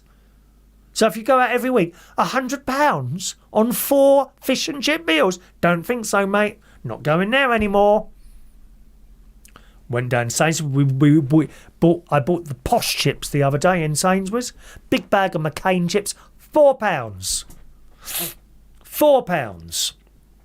And in the oven for that, I'll probably do some of those corn chicken nuggets. They're about £2.50 a bag. 4, 5, 6, £7.50 there. So you've got £7.50 there and approximately 1, 2, 3, maybe 4 meals for £7. Or 4 meals for £100. What would you rather? And that's the difference. You do it at home. Oh, got a little bit of electricity. What shall we add on for that? £2, if that? Please. McDonald's are hiking their prices. The fast food giant has said it will be adding 20 pence to a number of menu items. That's quite a large jump, isn't it? 20 pence. Listen to all them people. Oh, it's only 20 pence. 20 pence on the chips, 20 pence on that, 20 pence. The announcement comes on the same day that Mackey's launched some major menu changes, including the introduction of halloumi fries. Excuse me a moment, please. The much-loved 99 pence cheeseburger will increase in price for the first time in 14 years and will now cost £1.19 instead of 99 pence. McDonald says some prices remain unaffected and some will continue to vary across our different restaurants. We understand that any price rises are not good news, but we have delayed and minimised these changes for as long as we could. So there we are. That's the latest thing. That's the latest cost of living item going up. But I saw a story today on GB News that Iceland have decided, in this climate of people having problems and what have you, they've decided to take less profits, which is good. You know, it always really annoys me, you know, when you hear how much people are in trouble. And don't get me wrong, if I wanted to, I could have all my heating on. I can do that. But what about those people that can't? And it annoys me when people like the gas people or the electric people or Sainsbury's or whoever come on the telly when we're all struggling and gleefully tell you how much bloody money they're all making. That really annoys me. And they're sitting there all proud and, oh yes, yeah, we've done really well, Sainsbury's, this year. We've made a profit of £50 million. Thank you very much. And all these people on the telly are congratulating them. Now you're sitting there eating half a pot noodle because you can't afford to have the full one. It's terrible, isn't it, eh? Terrible. Not that I'm one to moan, as you well know. I don't like to moan at all. Anyway. I'll make you a nice... I'll take you out for a nice meal, Mark, at some point, lovey. Fran, Says you ring our doctors, ask for a ring back, and they decide if you need to see the doctors in person. Yeah, that's been going on at my doctor for some time, actually, Fran. That particular thing there. But now I don't seem to be even able to select any sort of appointment at all, other than that e-consult thing. Strange, isn't it? Mark, do you cut a hole in your popcorn box at the cinema? I've seen those TikToks. I've been doing loads of TikToks lately. I'm trying to get to 800 followers, because if you get to that, then you can go live. And you're thinking, well, why would you want to go live on TikTok? I'd like to do this show on TikTok. And I'd also like to do my radio show on TikTok. I can't do the radio show on YouTube because the music, we get I had a quite strong email from YouTube because I was actually, you didn't know this, but I was actually sending out a YouTube stream as well, specifically for one person, namely Maureen. But I got a really stiff email from them, and I had to stop doing that. So of course she can't listen now in the morning. Not that she's got TikTok, because she hasn't got that either. But I would like to do my radio show on TikTok. And I know you can do that on there, because there's loads of blokes and ladies doing their radio shows on there. Dan Woodhouse, Mark wants to know, do you use your toothbrush to clean your toilet? I hope you've got a clean toilet, Dan, because I saw the state of your room the other day. When are you going to tidy up that dump of room that you're in, dear? Your flat is a mess. I was actually going to photo shoot, screenshot show it to the millions of viewers that are tuning into this programme every week. Roy Brownlow has sent me a thing here for acid reflux. 1 spoon aloe vera, 1 spoon honey, 2 spoons apple cider vinegar mixed together. Honey soothes, aloe vera cures, burning. Apple cider neutralises, flushes acid out after 12 years. On Lomprizole, I cured it in a month. Oh, I might try that then. I'll save that email. Thank you, Roy Brownlow, for your kind assistance in this matter, because it's really unpleasant, isn't it? It's not happening at the moment. It's not happening at all at the moment. It just appears from nowhere. I always thought it was bread, but I think bread doesn't help. Certainly, if I eat bread, it's much more ferocious. It's not too bad, because I only have the 1 lot of bread a week now.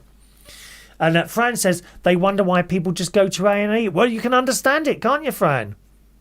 Interestingly enough, I must say, going back to that doctor's patient website, interestingly enough, there's a huge section there now where you can pay to have things done. And it's all normal things that you used to go to the doctors for nothing. Oh, yes. And it was when I discovered that, and my mate was sitting there, he said, here, look at all this now. You can pay for all this stuff if you want to go. And I think stomach acid was on there. Yes, Forest Park, £24. I'm telling you now, this is the backdoor privatisation of the NHS. Now, I must admit, I kind of have got a bit of a agreement where it comes to paying to see a doctor, and I tell you why. Because there is so much money wasted waiting for people who don't turn up. They don't ring, don't send a letter, they simply don't turn up for their appointment. Now, someone else could have had that appointment, right? If you introduced a fee to see the doctor, so, shall we say, and I know what you're going to say, what about the people that can't afford it? Listen, there are the people that can't afford it but are happily spend the money on cigarettes or PlayStation games or Sky subscriptions. They can afford it. I don't believe it. I think a small fee, perhaps £10. £10 to go and see a doctor. You know, when you think about it, you probably can afford it. But you've decided to spend that money on something else. Now, if there was a fee to go in to see a doctor, I think people would appreciate it a lot more. It's because it's free. People take the piss. People take the piss and they turn up. I always remember this nurse. I was doing this radio show in London 23 years ago. Liberty Radio it was. We had a nurse listening at, I think it was Whipps Cross Hospital. One evening, I went down to visit her. I didn't tell her I was just going to turn up. I said, I can't remember her name now. Say it was Bridget. Is Bridget there? Is Bridget there? She's out the back. I said, okay, could you tell her Chris is here to see her? Okay, so this nurse come out. She said, are you Bridget? Yeah, I'm Chris from the radio. She said, oh, hello. She said, I said, I just wanted to come down and see where you worked, really. And she said, well, come here, show you out here. She said, look through that window there, because she'd taken me inside by now. And I looked out onto casualties. I said, yeah. She said, 2/3 of those people, sore throats and cut fingers. They shouldn't even be here. That's why the NHS is in such a mess. Because people are taking the mick. And if you charge them £10 to go and see a doctor, right? Okay, I admit there will be some people who genuinely can't afford that £10. I don't have the answer for that one, I'm afraid. Right? I don't have the answer. But I would say the majority of the people that go and see a doctor could easily afford the £10 to go and see that doctor and not waste their time. Because you wouldn't be paying to see a doctor £10 for a headache tablet when you know you can go, because you don't want to pay for headache tablets, which I happen to know are something like £1 a packet, aren't they? Dirt cheap aspirins and things like that. Anyway, that's a whole nother subject there, isn't it, really? Yeah,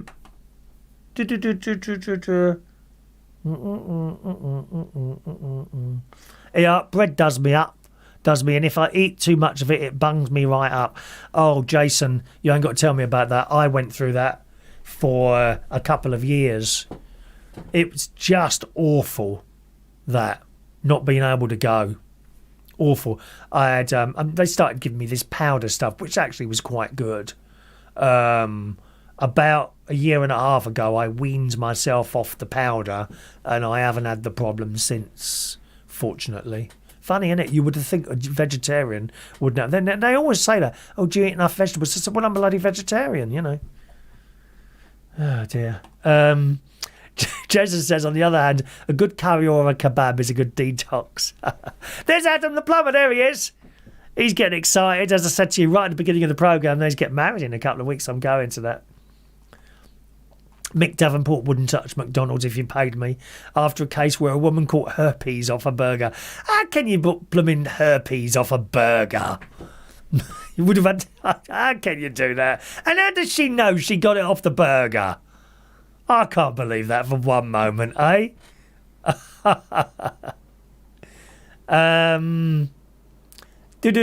PJ Macker is in the house. Hello, Paul. Hello, Paul. It's Gary's mate. Chris lent me a tenner from McDonald's. But you take your family? Well, you're on loads of money, aren't you? PJ Macker, he's very rich. He gets loads of money. He does carpets. I think he's in an office now, are you? Are you in an office now?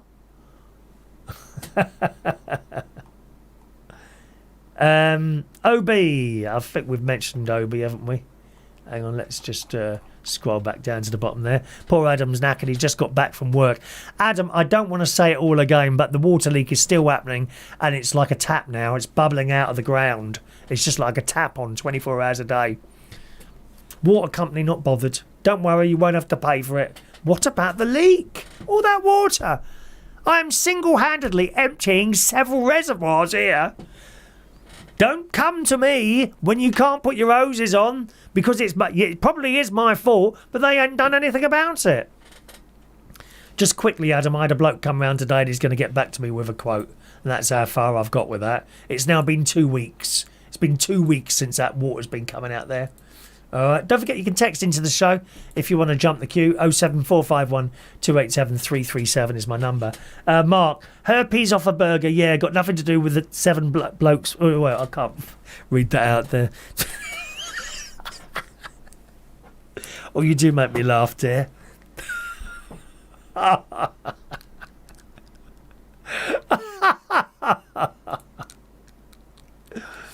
Oh, dear. Roy Brownlow says that it would be private medical care. Doctors get paid for missed appointments. Well, they may do. But what I'm saying is that people just treat it like, because it's free, I don't think they appreciate it and they take the mick. Missing appointments. Just because a doctor gets paid for a missed appointment, that's neither here nor there. What about the wasted time? Things are wasted. I can't bear that water pouring out my garden. I think it's disgusting. It bothers me. The fact I can't bear waste of any sort, and wasting a doctor's time. It costs a fortune every time someone misses an appointment, something like 75 quid. I bet they get about several of those in a day. How much does that cost the NHS? It's disgusting. And even worse than that, when you go and have some procedure, you're booked in for a procedure at a hospital or a clinic or so, you don't turn up for that. Hundreds of pounds that costs. Couldn't be bothered to go. Oh, I had an emergency in the kitchen. I dropped a glass of milk. We'll clear it up later. Get to your appointment on time. Terrible waste. Thank you. Where is he? Adam says get several quotes. Oh, I just want it done now, Adam. I'm just waiting for this bloke to give me the quote. I'll let you know when I've had the quote, okay? I'll let you know when I've had the quote. Remember the last time it was 500 quid, Adam. It's obvious. I'll do a video tomorrow and send it to you, and you will see. It's like a little fountain. It's about that high, and it's just bubbling constantly. A big puddle outside the front door now. Funny enough, Adam, I'm just telling someone earlier, the bloke who come round, he said, why is your tap right over the other side? Because you know where my tap is. You've been round here. Did I show you where my water meter is on the other side of the cops? He said, that's in the wrong place. He said, that's not your boundary. It should be at your boundary. And he told me to ring up South East Water, tell him to move the meter outside my house because it's in the wrong place. He said, if you have any problem with them, mention Ofwat and they'll be on it very quickly. So we'll see what will happen to that. Jason says you won't see a poor plumber with what they charge. Well, it's not a plumber I need, I don't think. Would I be right in that, Adam? I don't know what they're called. Aren't plumbers inside? The underground thing, I don't think it's a plumber. I think I rang up Bracknell Plumbing and Heating once, who look after my boiler and stuff like that. And they fixed a pipe inside the house once because I've got this awful Yorkshire grey stuff, as you know, and it had sprung a leak. They managed to fix that, but they told me they didn't do the underground pipes, you know, where you have to dig holes and stuff like that. Anyway, have you or did you have a nickname? I did, as you know, Bucktooth and Bender. They were my nicknames at school. Believe me, there were some much, much worse ones than that. But we didn't really mean anything like it. Four Eyes was people with glasses, you know. Fatso were the people overweight. Then there was the racist ones as well. But we didn't really mean anything by it. You know, it certainly hasn't affected me ever since I left school. It's just one of those things. But kids can be a bit nasty, can't they? If you've got children yourself, you can know they can be nasty to each other. Or perhaps your child was on the receiving end of a nasty comment or two. And it's just horrible, really, isn't it? Well, but did you have a nickname, and what was it? I think we might have done this before. And I ask you this because the Queen, Daily Express, she uses a code name to conceal her identity when she's on royal trips around the world. It has been unveiled. This is in the Daily Express. Now, the Queen no longer makes royal trips overseas due to age and mobility issues, and she must miss that. I mean, bear in mind, she's not going to be sitting in the same sort of plane seats as you do, or I do. You know, she'd be, I mean, it must be hella lovely, but she doesn't do it. She must miss that. The last thing she went to was Malta in 2015. However, she is reportedly referred to as S or Sharon, which will please my sister, while staying in a hotel, presumably as a stand-in for Sovereign, reported the Mirror. One officer let slip the news to the Sun, while security officers did some reconnaissance before a royal tour. So did you have a nickname at all, or a different name that people knew you by? Her name was Sharon or S. Sharon or S. What was yours? Who had a nickname? Come on, let us know. John Paris says, "Hi Chris, thanks to you I've just managed to make an appointment using the Consult app. It looks like I have an appointment. They're going to contact me tomorrow. Thanks very much for your information. Glad to help." Well, I wasn't going to mention the e-Consult. It was Paul in Ashford. And as soon as he mentioned that, I remembered that's how I got the thing. But that was direct on the doctor's website, not on the patient access website, which should work properly, you know. Roy, Billy Bag and Hovis Brownloaf were his nicknames. Thank you there. Mark's nickname was Big... Oh, I can't read that, Mark, darling.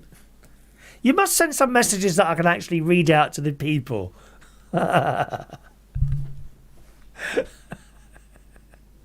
He's quite amused by my buck tooth and bender, because I had sticking out teeth like that. I did. There'd be a picture somewhere of me with my sticking out teeth. I don't know where. Probably on my Facebook somewhere like that, you know.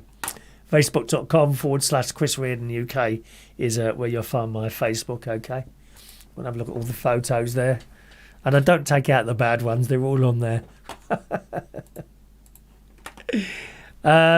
Kevin Woodruff, my nickname at school was Woody. Yeah, the Woody thing wasn't particularly horrible, was it really? I've over the years I've come across many people in the various jobs I've got whose nickname was Woody as well there, wasn't it? Gary Ross was known as Rosser the Tosser. Adam the Plumber, basin due to my haircut. Oh, you didn't have one of those, dear, did you? A basin haircut? Did your mum used to do it? I'm still doing my own hair, actually. I'm going to do it tomorrow, probably. I'll do a bit of a haircut with my clippers tomorrow. Save myself 20 quid every time I cut my own hair. Dan Woodhouse's nickname was Nick.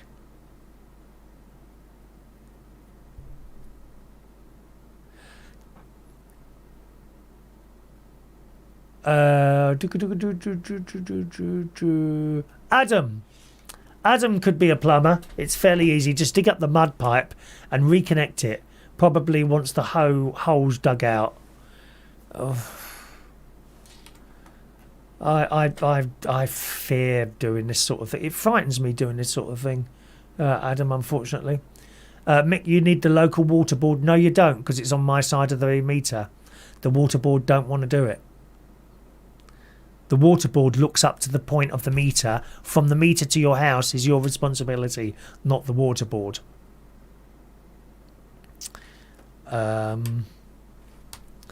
Jason, my nickname was mostly swear words. Yeah, I can imagine that, actually.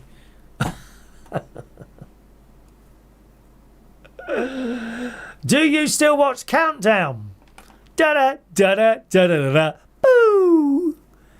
We like quiz shows. Ross Patzel, my very good friend Ross Patzel, he does a radio show on Reach on Air on Tuesday nights. He was doing theme tunes last night, actually. I think one of the questions, was it your favourite theme song or your favourite quiz theme song? Oh, it's getting a bit cold in here now. Hang on a minute. Let me turn that off. And he was playing various theme tunes, and I was trying to listen to him I was on a train last night on the way home from Waterloo. I met up with my auntie, and we had a lovely night last night. Met up with my Auntie Reenie.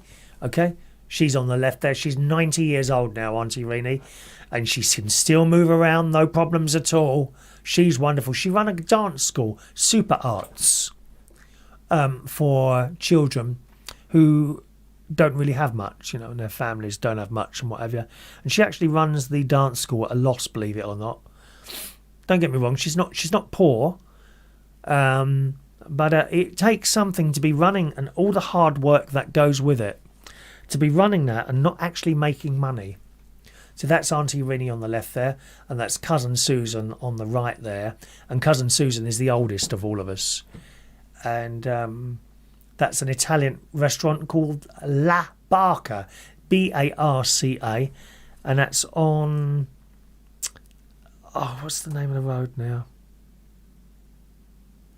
Do you know, I can't remember the name, but it's in Waterloo. It's in Waterloo, and it was a lovely night, really nice night. And I was coming back on the train, and my mate Ross Patzelt was there. I was trying to listen to his show on the train, but I kept losing it, which is odd, really, because when you're in the car, I can listen to Reach on Air on the phone in the car. Not on the train, though. It just keeps going all the time. I kept losing them. And I listened to bits and pieces. I was playing these TV tunes and what have you. This is where we're going to Countdown. There's going to be a new host of Countdown. Anne Robinson's going to do her final one shortly. It's going to be Les Dennis. Remember Les Dennis, Family Fortunes? And of course he had that other bloke he used to work with, didn't he? The other comedian. Can't remember his name now, who died. Les Dennis has been revealed as the new host of Countdown.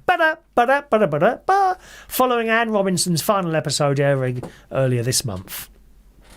It says Colin Murray, I don't know who he is, temporarily replaced Anne until the end of this year, but Les will step in for a limited time during the month of August. So there we are. Les Dennis, best known for presenting Family Fortunes 1987 and 2002. That was a good gig. 87, 97, 87, 97, 98, 99, 1, 2. 15 years he did that. That's a good gig. 15 years in an entertainment thing is good. It's like, you know, I had 2 jobs, 2 DJing jobs, Black Cap and a place in Clapham. 18 years I was at each of those. That's a good gig to be able to hang on that long. He was also in Coronation Street and Ricky Gervais's Extras. He recently joined the Only Fools and Horses musical as Grandad. That's a theatre production at the moment. So it's going to be him. Do you like that? Countdown? See, when Anne Robinson took it over, I watched one and I thought, this does not suit you at all.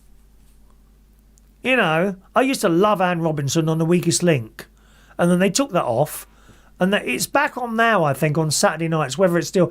And it's with the Asian bloke with the glasses, can't think of his name now, who is very funny, just not on Weakest Link. It's not funny. It's not nasty in any way, shape or form. How boring is that? Woke, dear, woke. Being nice to people. We want to hear people saying, oh, you look like you've had too many donuts and stuff like that. That's why we used to watch it. It's crap now. Anyway, that's Countdown there. As I say, that restaurant we went to last night, and I went in and out of London by train. Fantastic. On the train, 4:31 p.m, standing outside the restaurant waiting for my aunt and cousin at 5:45. 1 hour 15 minutes. That includes the walk right round the outside of Waterloo station because I got off, come out the wrong exit. Marvellous. Sat down on, just relaxed on the train, looking out the window. Everyone's on their bloody mobile phones all the time on the train, aren't they? And at the stations as well. You look at the look at the station. Everyone's staring down at their mobile phones. I'm looking out the window, all the trees and that going past, and we had a nice meal and that. And then on the way back, unfortunately, but the first train was cancelled, which made me panic a bit because I thought, well, there's a strike on from 12 o'clock, and the 9:20 p.m. Train was cancelled. And I thought, oh God, I sat down patiently looking at all these screens. I did take a little video in there. I'm just amazed at Waterloo Station and airports at things like that. I love all the indicator boards up there, flashing away, and then they all move along. I was saying this on the radio show. The next train to go is far left. And the latest addition to the system is far right. And then as trains move off, everything jumps from that screen and it moves down like that. And they all flash and, it's fantastic. And all these people milling around. Loads of passengers and a few staff, and shops had started to close at this time, 9:20. Toilets stank. I didn't like the toilets. I had to go and use the toilet. Oh, it's grim in there. and I wanted a sit-down toilet. And you push these doors open and you look in, and the toilet is just filled up with poo and paper. Oh my God, the smell in there, horrible, horrible. The toilets at Waterloo. But then again, there's thousands of people that are in and out all the time. At least they're free. You don't have to pay anything to use these toilets. They probably got fed up with people pissing upside the wall outside. That's why they're free. Oh, people don't want to pay anything, do they? You know what I mean? So I did do a little video of the station. Here it is. Via Kingston, Croydon, Vauxhall, Clapham Junction, Burnsfield, Wimbledon, Rainsborough, New Reardon, Norbiton, Kingston, Hampton Wick, Teddington. Oh, I love it. It is. It's just fantastic. And I'm sitting there in this chair, and my next train came at 9:50, and that was all running and everything. And I just like to sit there and watch it all going on. It's fantastic.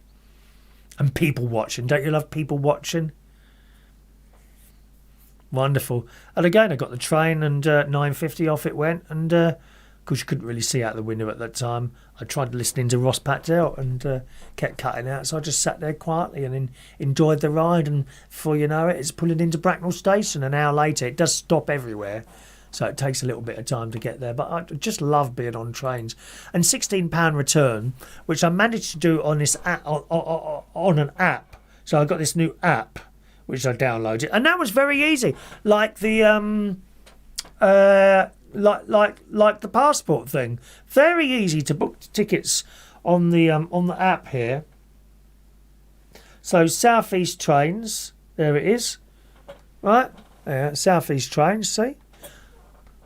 Plan a journey or tickets. So you click the tickets thing, load tickets. Have I got any tickets on here? No, I don't have the tickets on there. Where is it now? Is it plan? I think it's plan. Journey planner. So let's see. You know, journey planner. There you are. So you type in where you're leaving, where you want to go to, single or return, and there's somewhere on there. I can't find it now. Somewhere. Let's leave from Bracknell tomorrow. Let's see, from Bracknell tomorrow. Where should we go? Let's go to Weymouth. Weymouth. Oh, we won't do it for tomorrow because it'll be expensive going like that. Is that it? Weymouth. Right, that's done. We'll do a return. Outbound. Let's go in September, shall we? September the 5th at 9 a.m. Let's go to Weymouth for the day. Right. See all that happening there. Right. 9 a.m. Leave at 9 a.m. Done. Return at. Oh, hang on. What date did I say in September? Oh, bloody hell, I can't remember now. Hang on. Let's just go back one. So, Monday the 5th of September. Let's return on Monday the 5th of September. Leave at, I don't know. Leave at 8 p.m? 8 p.m? Yeah, leave at 8 p.m. Done. Return, one adult, find tickets and times. It's all coming up there. There you go, look at this. Right. Here we go. So that would cost £67.40 for an off-peak day return. It's dear, isn't it? Cheaper to drive. But if I leave here at 9:02, I'll be there at 1 in the afternoon. That's all right. And then to come back. Hang on a minute. So what do I do now? I'll click that, do I? Hang on. £67.40. Hang on, I don't want to. And then you leave there at just after 8 o'clock, and it gets back here at just after midnight. £67.40. And then you just buy it on there. Very clever. But it also advised you to get a card. So I ordered this card as well, which came today. And it's called The Key. It's got, I have to hide that there. It's The Key. It's got my name and special number on there. And it says with this, you buy tickets from the app. So then you get emailed these barcodes and you shine it on the machine, right? But it didn't work very well for me, that for some reason. I don't know why. But then it's no problem. You just show it to the bloke. There's always a bloke or a lady at the end there, and you just show them your ticket and she opens the door and you walk through. But then you got this thing here, the key, which is like a credit card. And it says here, I haven't read this properly yet. Download your app. Yes, I've done that. Log into your account. Buy your ticket. Then you load the ticket onto your key by holding or scanning the smart card on the back onto the back of your phone after purchase. So load your card anywhere this symbol is featured. So then somehow you put your tickets on there. So presumably once you've done that, you can touch, that touch, beep, beep, and then you go through the barrier, and that should all work well. Because of course next year I can buy an over 60s rail card. Can't believe it. And then I can get loads of cheap fares. I've already typed in some of them, and they're so much cheaper to be able to do something like that. Anyway, thought I'd share that little piece of information with you. Any more messages nice and quickly? 07451287337. Excuse me. Tattoos. We mentioned tattoos earlier, didn't we? Now, this is a fantastic idea. How many of you go out to Sainsbury's or Tesco's and you forget your club card? Anyone do that? Well, this bloke here has had his club card tattooed on his arm. In the Daily Star, loyal Tesco customer Dean got his club card QR code tattooed on his wrist, and it actually scans in his local supermarket. He's thinking of getting a Nectar card done next. And here's a picture. Look at this.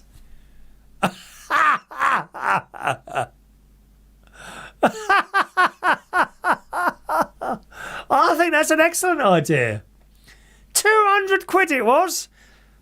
These tattoos are not cheap, are they? 200 quid. He spent £200 on the black and white inking at A Star Tattoos in Chessington. It says South West London, but Chessington isn't in London, it's in Surrey. I don't know why they say South West London. A video shows him stenciling the code onto a sheet of paper before transferring it onto the 30-year-old scaffolder's wrist. This was the tattoo place. The tattoo. I don't know why they keep saying people's name, the age. The 39-year-old tattoo. What's that got to do with it? Why do they always tell people's ages? He had to be very meticulous with the needle in order for the intricate QR code to scan properly at the supermarket. I hope he did a money back scheme. If it didn't work, would he get his money back? To see if Dean's plan worked, the pair went to their local Tesco's after the session was complete. Their attempt to get a discount on cookies at the self-service till failed, as Dean couldn't bend his arm to make the code scan. Oh dear. Thankfully, the second attempt was more successful.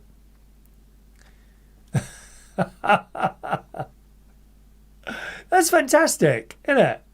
Would you do something like that? A Tesco's club card tattoo. And now he's thinking of getting a Sainsbury's barcode on there as well for his Nectar points. That's crazy. Crazy. Nickname? Mark Bowles says, my nickname was Magic Mike. I wonder why. Can you do another video of the haircut? Oh, you don't want to see that again, do you?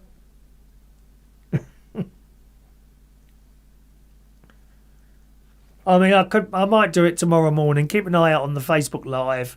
I do a Facebook Live of my haircut, but I only do it to myself so I can see the back while I'm doing that. I don't like doing it, but it's saving me a fortune, that is. I must have saved £1,000 over the last 2.5 years cutting my own hair. Thank you very much. Ding! I'm glad you said your nickname was Magic Mike and not Magic Milk. Fran Green, my nickname was Frankenstein or Frankie. Frankenstein used to upset me until I remembered it was scientists, not the monster. That's right, yeah. It was Frankenstein, the doctor, wasn't it? Yes.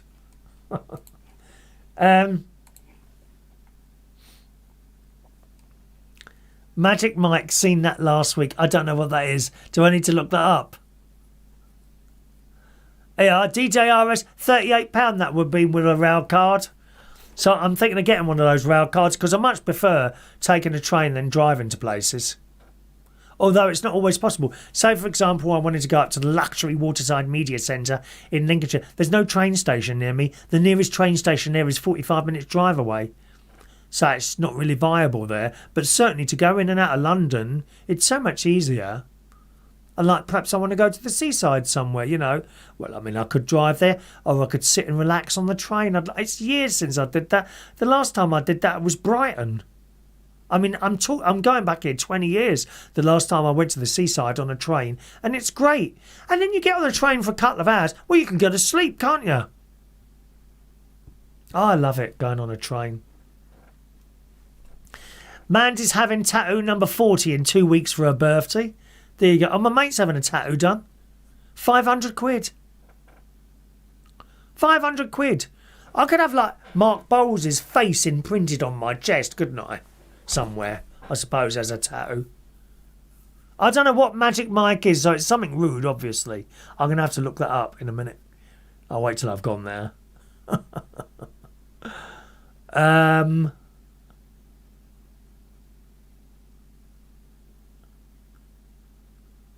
Gary Ross usually brings the wrong cards out with him.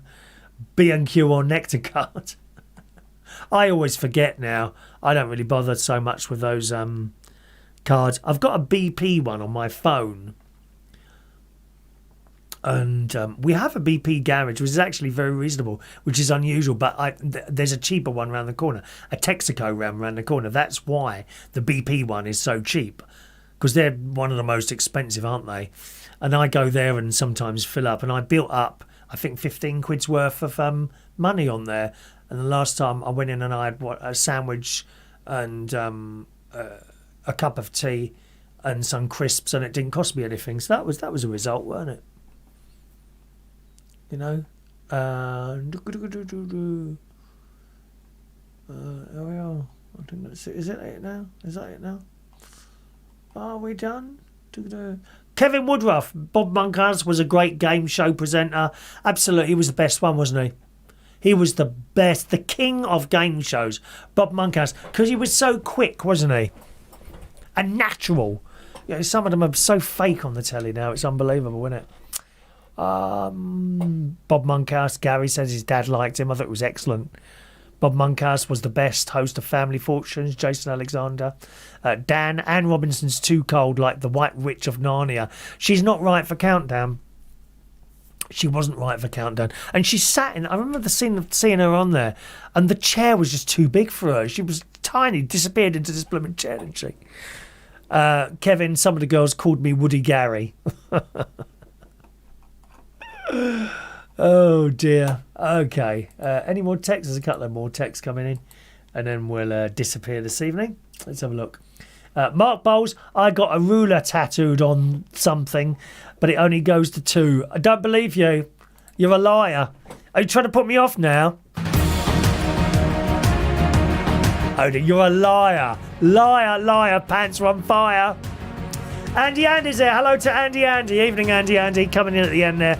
My nickname at school was Cabbage, as I had cabbage with everything. Oh, bet you stank when you farted, didn't you? Anyway, thanks for joining us today. It's been a pleasure sitting here chatting away to you. We'll have another little chat show for you next Wednesday. Do join us on TikTok. I would really like to get to about 800 subscribers. I think 501. I've just gone past 500. I need 800 to be able to go live on TikTok. So if you want to join us on TikTok, it's Chris Reardon UK, my username on TikTok, where you do the searching, type in Chris Reardon UK. Thank you very much for all your messages and bits and pieces on the show tonight. Much appreciated. And I'll see you again very soon. If you're around tomorrow morning and you've got a smart speaker, round about 9 o'clock, say Amazon, say her name, the lady in the speaker, Amazon, play radio station, Reach on Air, and that will work for you at 9 o'clock in the morning. You can also set an alarm to that. If you say Amazon, set alarm for 9 a.m. to radio station Reach on Air, then I will just blast out your speaker bang on right about just after 9 o'clock, actually, after the news has been on, all right? Enjoy the rest of your Wednesday evening. I think I'm going to have a pot noodle, a bag of crisps, and a nice cup of tea now. See ya.